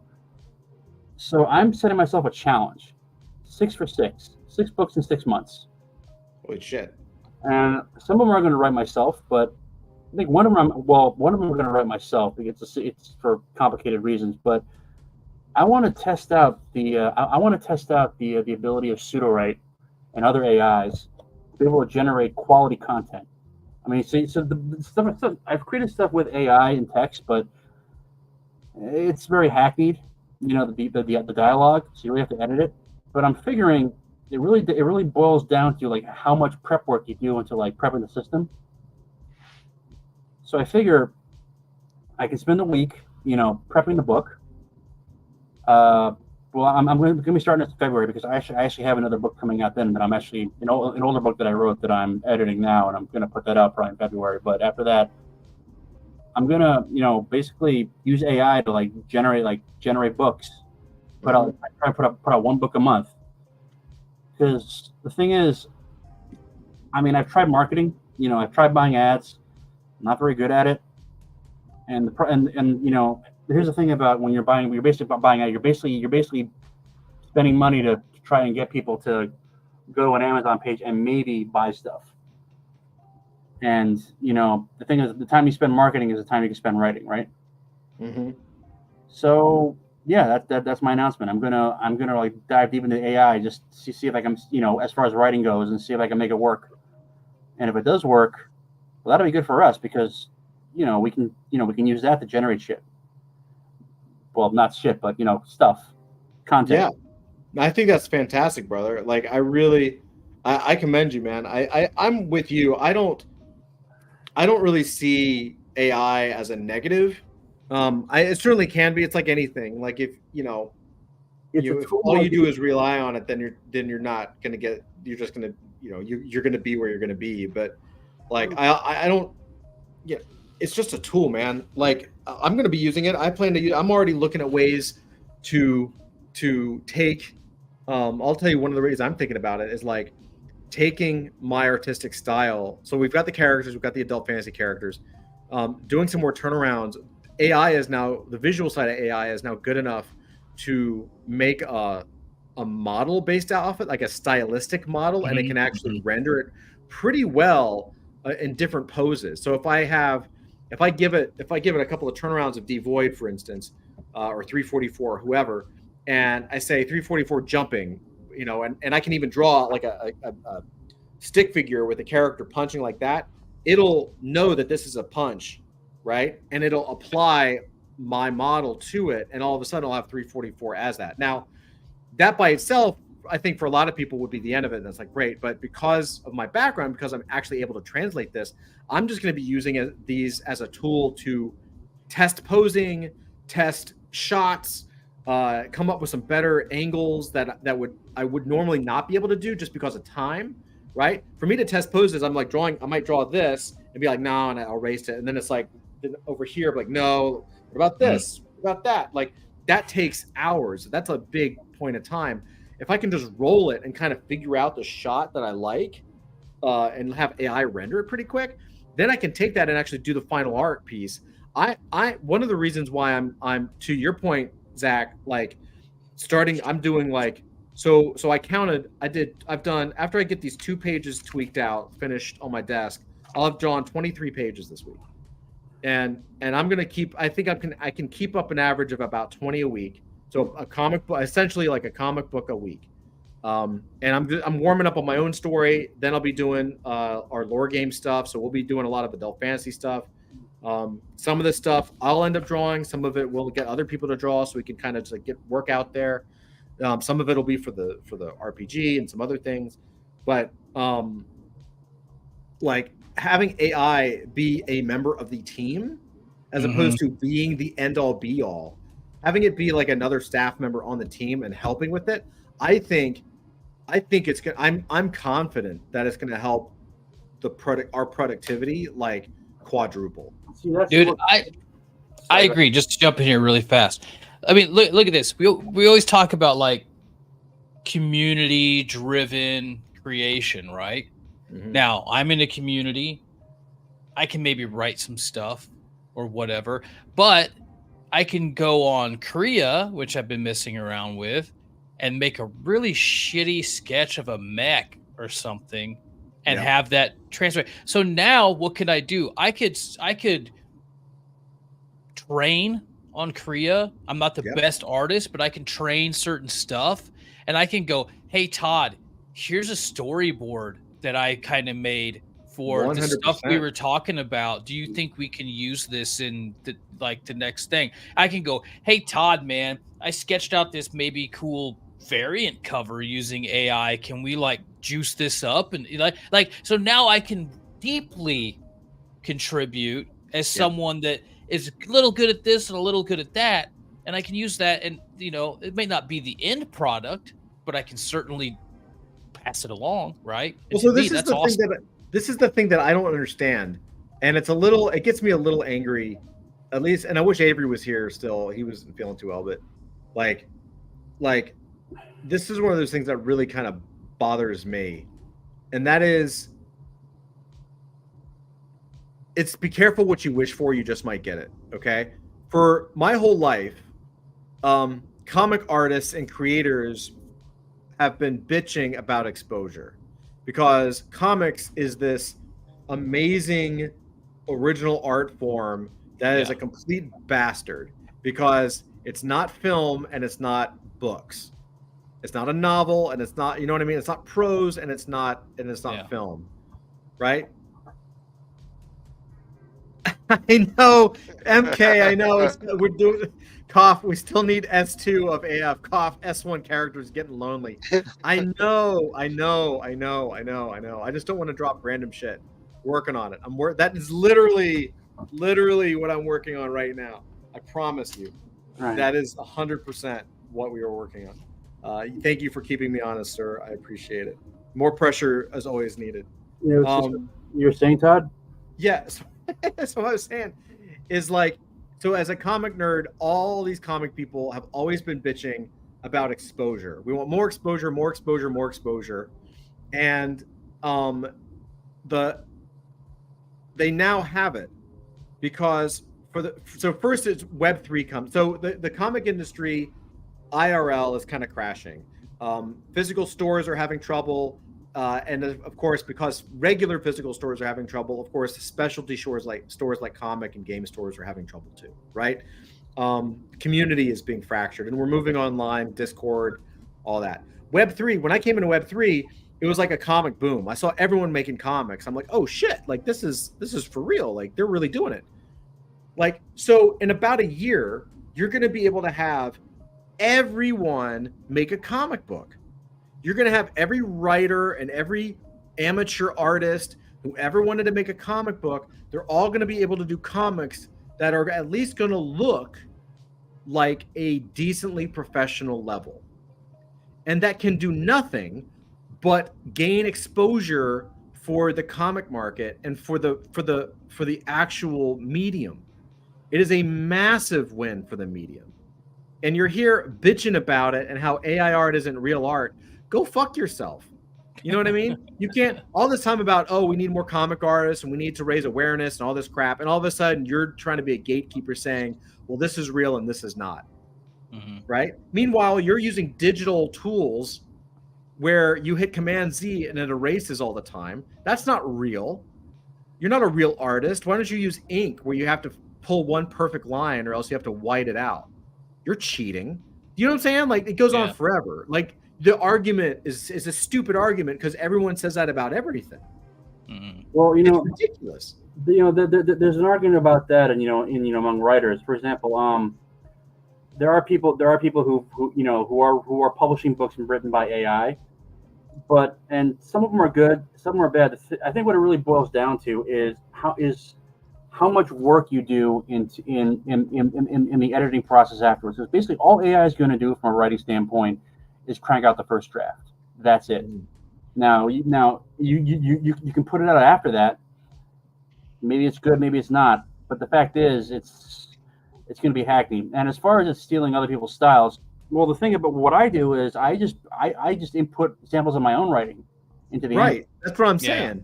So it runs off. I'm basically plagiarizing myself, for lack of a better term. Exactly. But the thing is that just remember, it is still AI. Technology is still new, and it's especially when it comes to dialogue, it's not gonna get all the nuances. So you have to edit it. I mean, it's, like you said, you can use it to generate art, but at the end of the day, you still have to go into Photoshop and fix the hands. Yep. Well, with AI, you got with AI writing, you got to fix the dialogue because it's just like the most hackneyed bullshit you can think of. So I figure, right.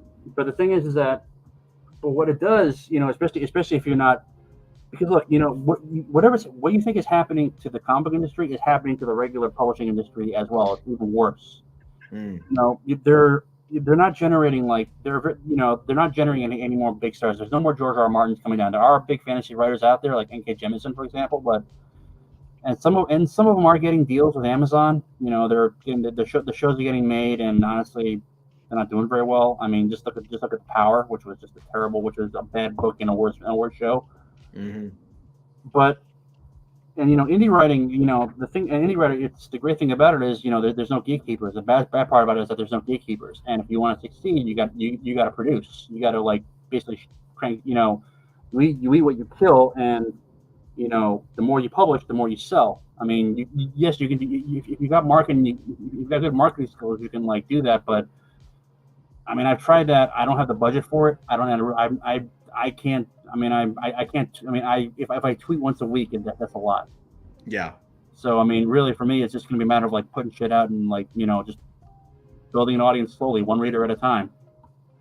But that's it, man. But the thing is that but as far as, so it's a tool. It helps basically massively increase the output like one man can do. Mm-hmm. And the way I see it is, if I put in a sample of my actual writing, my actual prose, I plot it out, I create the characters, I describe the character, I describe the setting, and the AI just actually writes out the first draft, and then I go in and page by page just edit it, clear out all the dialogue, change the dialogue, rewrite everything.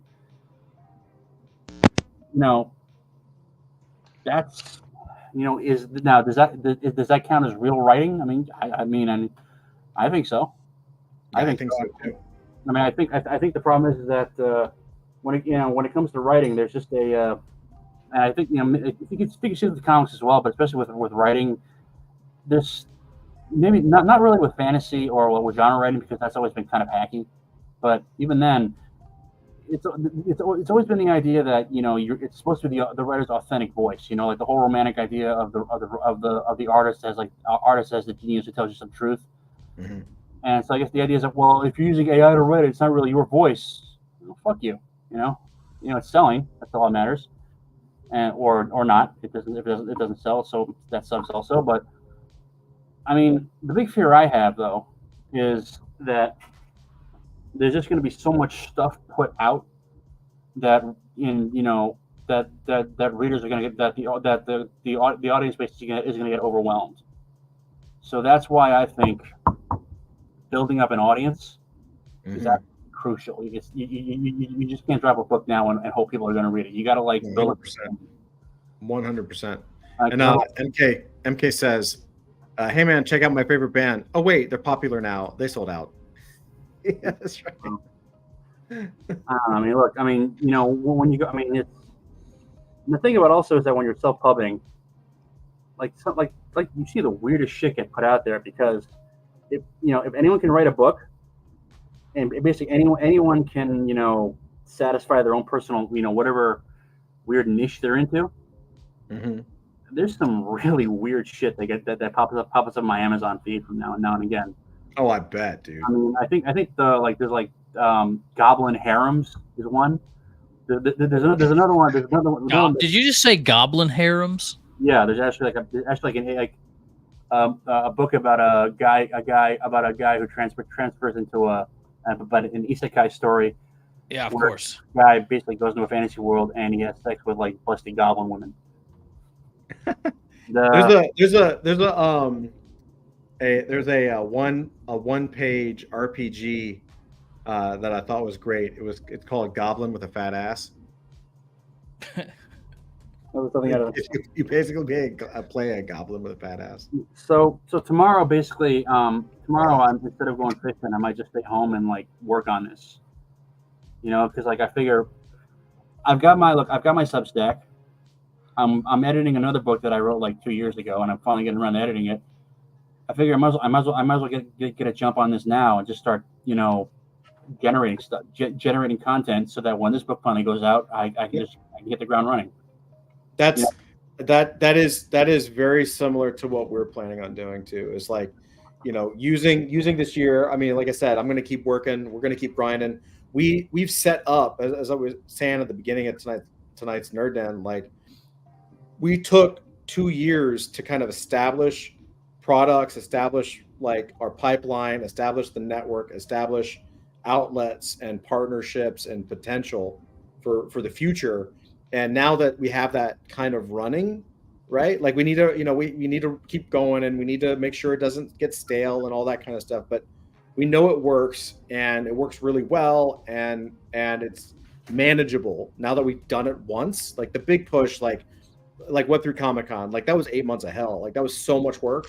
It was a lot of work, man. But now that we've done it, we get to reuse all of that. We don't have to rebuild the website or anything. We did it, so we can kind of build on that. And so now that stuff is done, we can kind of come back to AF hard and be like, okay, cool. Now that we have the outlets and the network, and we know people now, and we're still growing, and we're kind of we're not just some totally fringe unknown thing anymore. Now we can just sit there and hit the press and just hit boom, boom, boom, and just start to get that steady machine going and start to release things. For me, that's the next fantasy printer go. Yeah. Well, the next step to Zach's point for us, I think the next step is getting that some kind of consistent, regular, recurring product out there, whether it sells or not. Doesn't fucking matter. Of course, we'd love it to sell out, but that's not the point. The next point is, oh shit, these guys just produce all the fucking time on a regular basis. Right.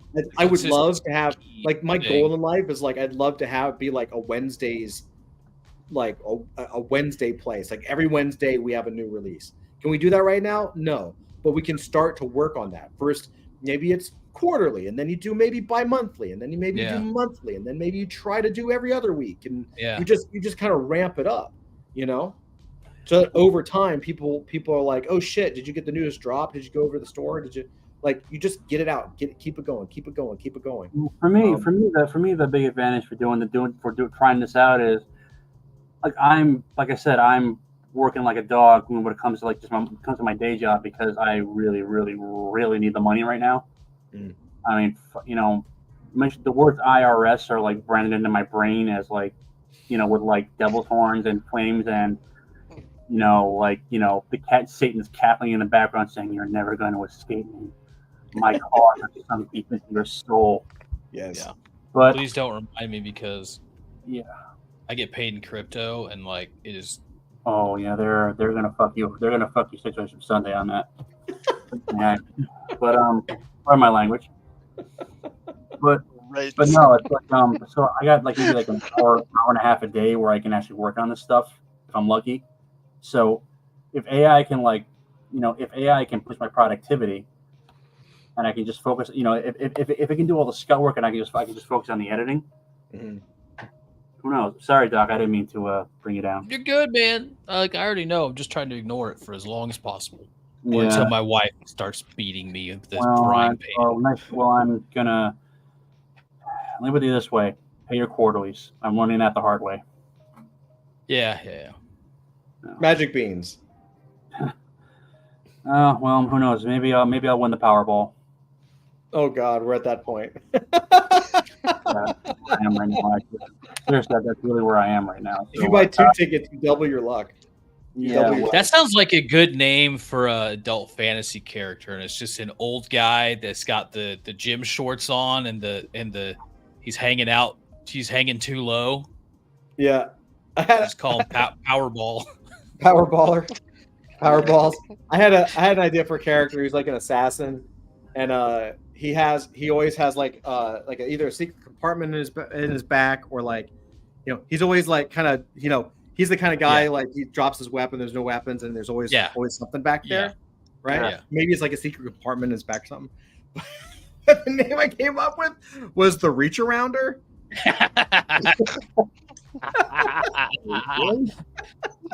It's real on the nose. Yeah, I was like, I don't know. I'm still trying to convince the team. I have this character that I came up with 2 names for him. He's kind of like he's kind of like the Captain America character, and he's like if Homelander from The Boys was just a complete like moron, like meaning he's kind of an asshole and like this narcissistic piece of work, but he's harmless because he's just like completely clueless. Yeah. Anyway, the name the name that I've kind of settled on is the Ultra Nationalist. He's like super patriotic, like just like like eagles and flags, and he's just completely full of himself and like just calls himself I piss red, white, and blue kind of thing. Totally, 100%. Like I'm still trying to design him. Like I don't know if he'll have a flag on his face necessarily, but like it's could that actually be his superpower though? Pissing red, white, and blue. Could that just be part of his like?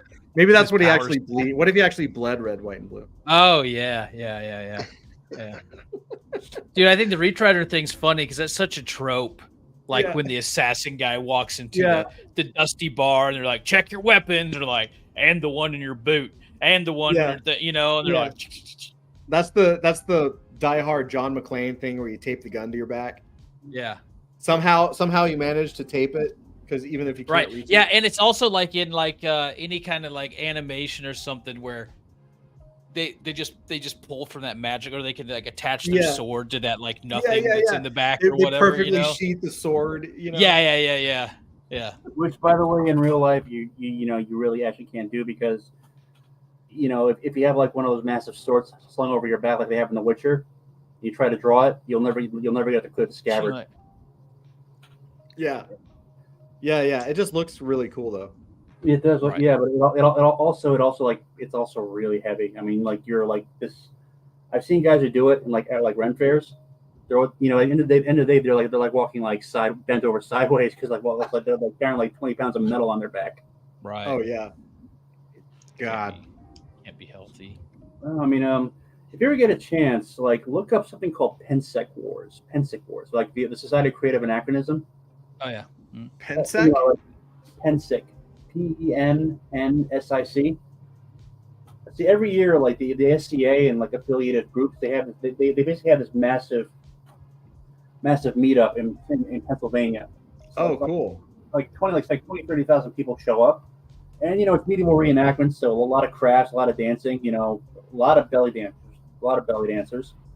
But the thing that everybody's interested in is like they have these massive pitched battles, and it's not with boffer weapons either. They're using like wooden rattan swords, and they're wearing body armor. Yeah. And it's like medieval reenactments of like actually medieval. Yeah. It looks like what an actual medieval fight would look like, except that they have like wooden weapons and referees. Oh man, we might have to do this. The kids would love this. Dude, I've always wanted to LARP, right? I think it's so cool because like my wife's Russian, man, and she shows me these Russian LARP events, and then once they have in like Nordic countries too. Oh, I bet that's legit. Dude, they are legit as hell. But oh man, would it be cool to have an adult fantasy LARP someday? Everyone dresses. I can tell you all about it. I've done LARPing. It's been a few years though. Yeah, so, I bet that's a crazy scene to jump into. I have two very funny LARP stories. I don't know how much time we have though. But so the first story was when I was in college. And this was like 96, 97. And how do I put this? So basically like this is when like the Vampire the Masquerade, the first iteration of White Wolf came out. And it was the 90s, so everything had to be dark and edgy, and Vampire was definitely that. And all the guys in my gaming were really into it, and they all thought that Dungeons and Dragons was for babies. And honestly, they were all a bunch of assholes. But I played with them because there was no one else on campus who played the games. So one of them got his hands on the Mind's Eye Theater, which was White Wolf's LARPing rules, and they decided to start up a LARP. So they did it in this shutdown bar in one of the old student centers on the edge of campus. It was supposed to be like an Elysium where vampires and werewolves could get together without killing each other. And so kind of like Twilight, but no sparkles. So I went there, and I think I was playing a werewolf. And it was supposed to be like this this underground club with like 9 Inch Nails playing in the background, and then typo negative, like typical 90s shit. Mm-hmm. Instead, it was a place that smelled vaguely of like grease and French fries, and where like the Prince of the City had his throne, which was basically a chair, there was a giant blinking Budweiser sign. So I was trying really hard to maintain the suspension of disbelief. And the key of the night was when this really beautiful girl, like I think her name was Lindsay, showed up. Everybody had a crush on her. She came up with like basically like wearing like basically leather and rubber bondage gear. She had a boyfriend at the time, and he was like this guy who worked at a local gaming store, and he was like the male version of a dominatrix. I mean, what is like a dominator? That's what he did in his. That's what he did in his spare time. So he shows up wearing his bondage gear. Only problem is he didn't really have the body for it. So there was a lot of pudge poking out through all the leather straps. And he was like a middle-aged guy with kind of like sagging jowls, and he had like studs embedded in his head, and it was like, dude, you're trying way too hard, and you're way too old for this. She, on the other hand, was like, well, Lindsay was the kind of girl who you could dress in a potato sack and she'd make it work. So we did combat, and combat was literally Rochambeau, like rock paper scissors. We didn't even throw dice. We just like rock paper scissors. Okay, you lose, you're dead. This is bullshit. So I went 2 sessions. I never went back. Second time I went was a few years later. I was out of school in Connecticut. A buddy of mine talked me into like going to Nero, which was like it's this regional LARPing organization that's based in in the Northeast, like New England Role Playing. So New England Role Playing, I think is what it means. Mhm. And we went to this summer camp. It was April. We went to this summer camp out in Orange, Connecticut, which they had rented for the weekend. And they did this like 2 weeks a year. There was an ongoing storyline. One of the guys there was like, spent all day basically like making like shredded beef brisket, which we ate at like the feast. Really good. I went as an NPC, and it was like two of the most funnest weekends I've ever had in my life, because they bought for weapons, and combat was actual combat, and I got to wail on people. Yeah, man. See, that sounds like a lot of fun to me. Yeah, unfortunately, the thing is, like, when I went home, I was like pumped. Yeah, I was playing an orc, and I basically took down a paladin with like a giant foam battle axe, while he was like banging him, while he was like hitting me with a sword. I was pumped up full of adrenaline. Yeah, I get home the next day, like from my neck to my knees, a solid tube of pain, of sore muscles and pain. Oh, I bet. Yo, I've got these squirrels. Yeah, what are you looking at? Well, like I hear like these squirrels, and I can't tell if they're on the roof or in the roof. You know what I mean? Yeah. Like they're just like, maybe it's a bird. I don't know. It's like there's rustling that's going up and down. Like it's annoying as shit. Anyway, sorry guys. I want to LARP it up, man. Yeah, it's a lot of fun. You just got to pick the right one, and just be prepared to like be made fun of by people who don't get it. Oh, I don't, dude. I'm so past that. I could not give a shit. I always wanted to do it because my oldest daughter's super self-conscious, but she loves like steampunk, and she loves the idea of RPGs and stuff like that. So they don't have any like steampunky ones out here. But I always feel like that'd be in an environment for her to gain her self-confidence, a little bit with like-minded people. Where are you located physically? Kansas City. Oh, because if you're in Florida, I'd say they're going to MegaCon. But yeah. I just bought my tickets to that, and looking forward to it actually.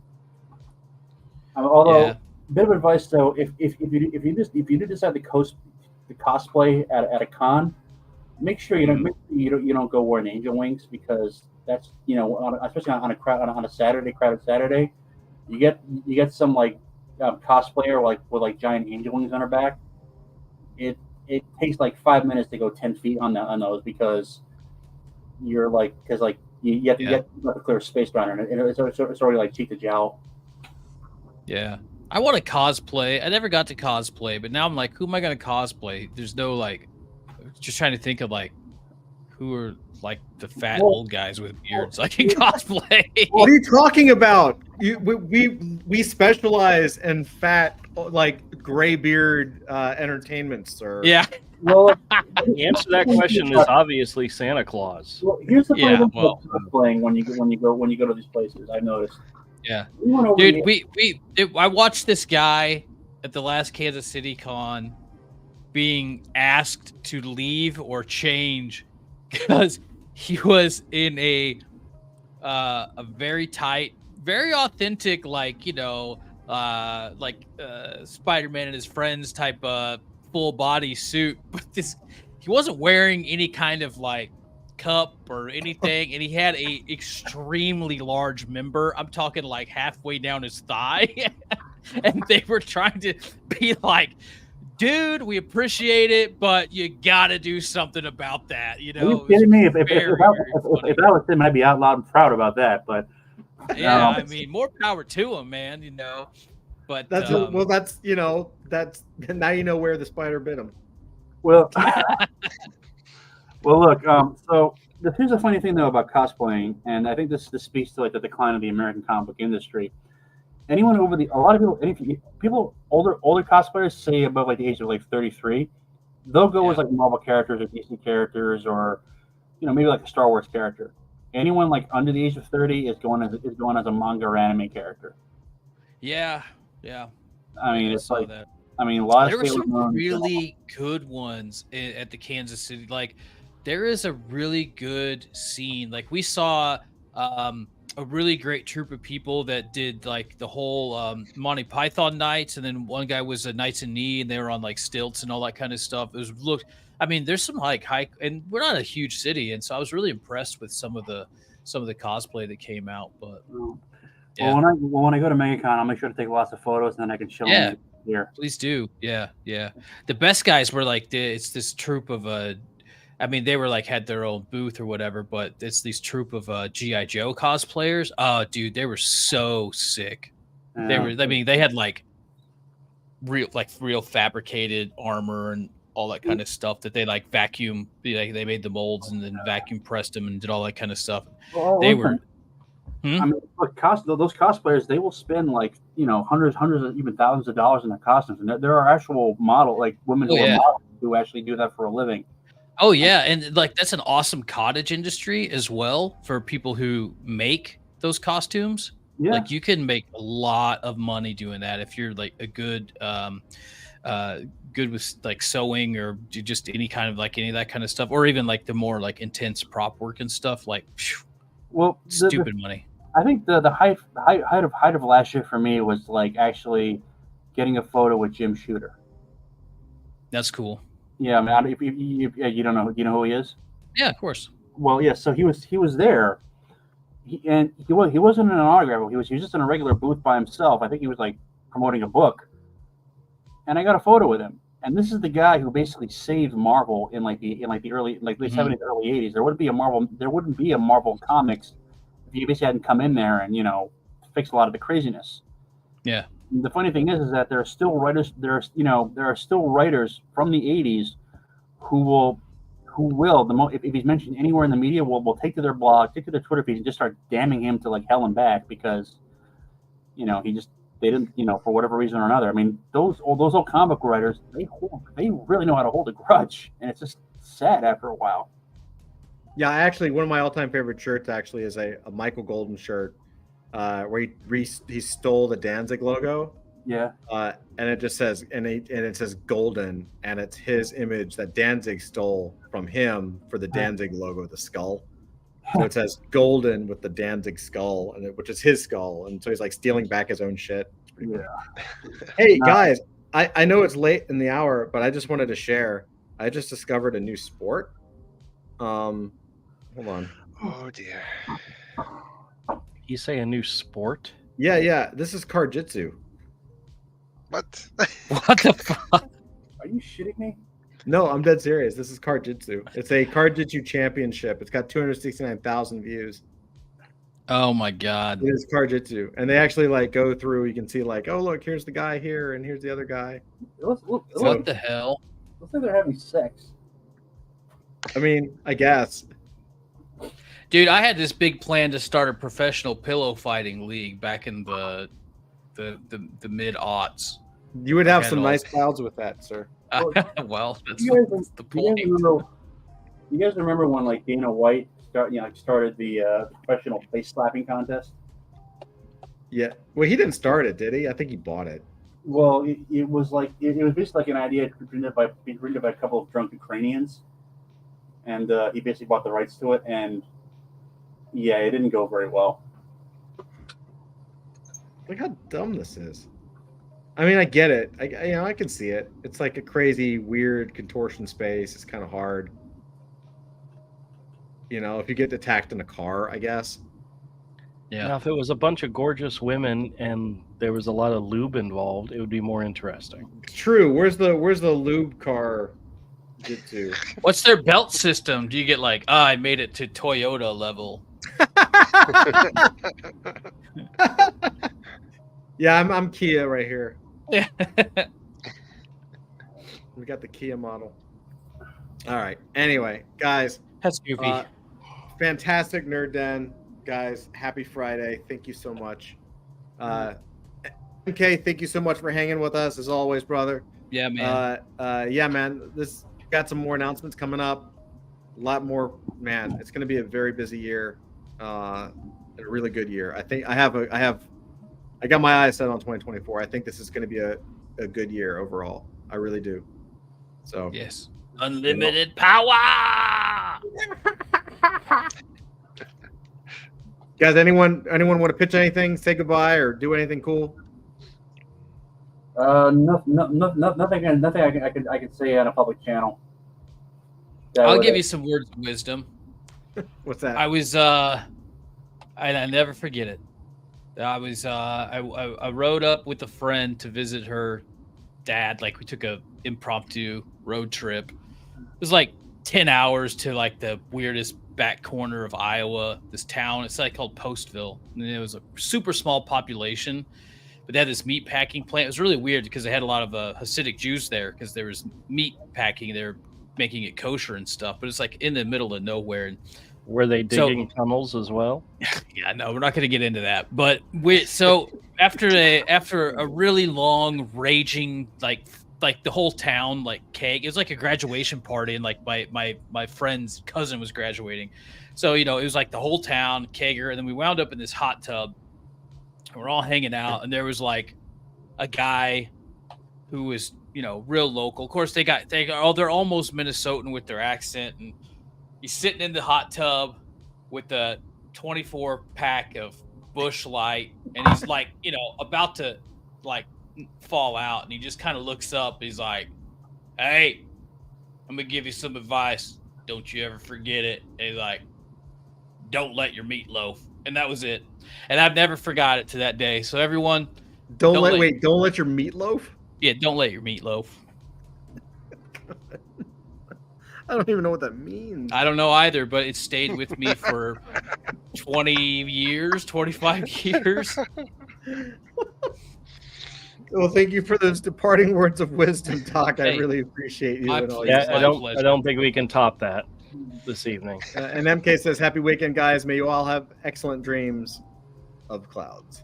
Oh, if you guys are bored tomorrow night at 8:00, you can join me on my scam channel for our live stream. There's usually about 35 to 50 people in the chat. He always loves saying this, dude. He always loves saying, "Oh, there's so many people there. You should come by where the real people are." I get people watching from Australia and the UK, and yeah, they tune in for some strange ass reason. Yeah, to listen to me and Avery talk for an hour. I haven't figured that one out yet. Yeah, well, that's pretty awesome though. Your success on that is fantastic. So I think it's really cool, man. They're calling you now.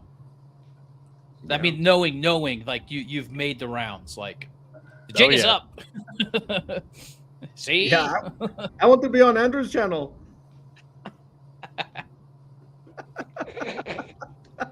I'm worried that call might have been a setup. He's waiting for me to post it as a video and then like do a copyright claim or something I against broke me. Dusty, by the way. Have a good night. Good night. Bye, everybody. Bye, Dusty. Bye, Dust.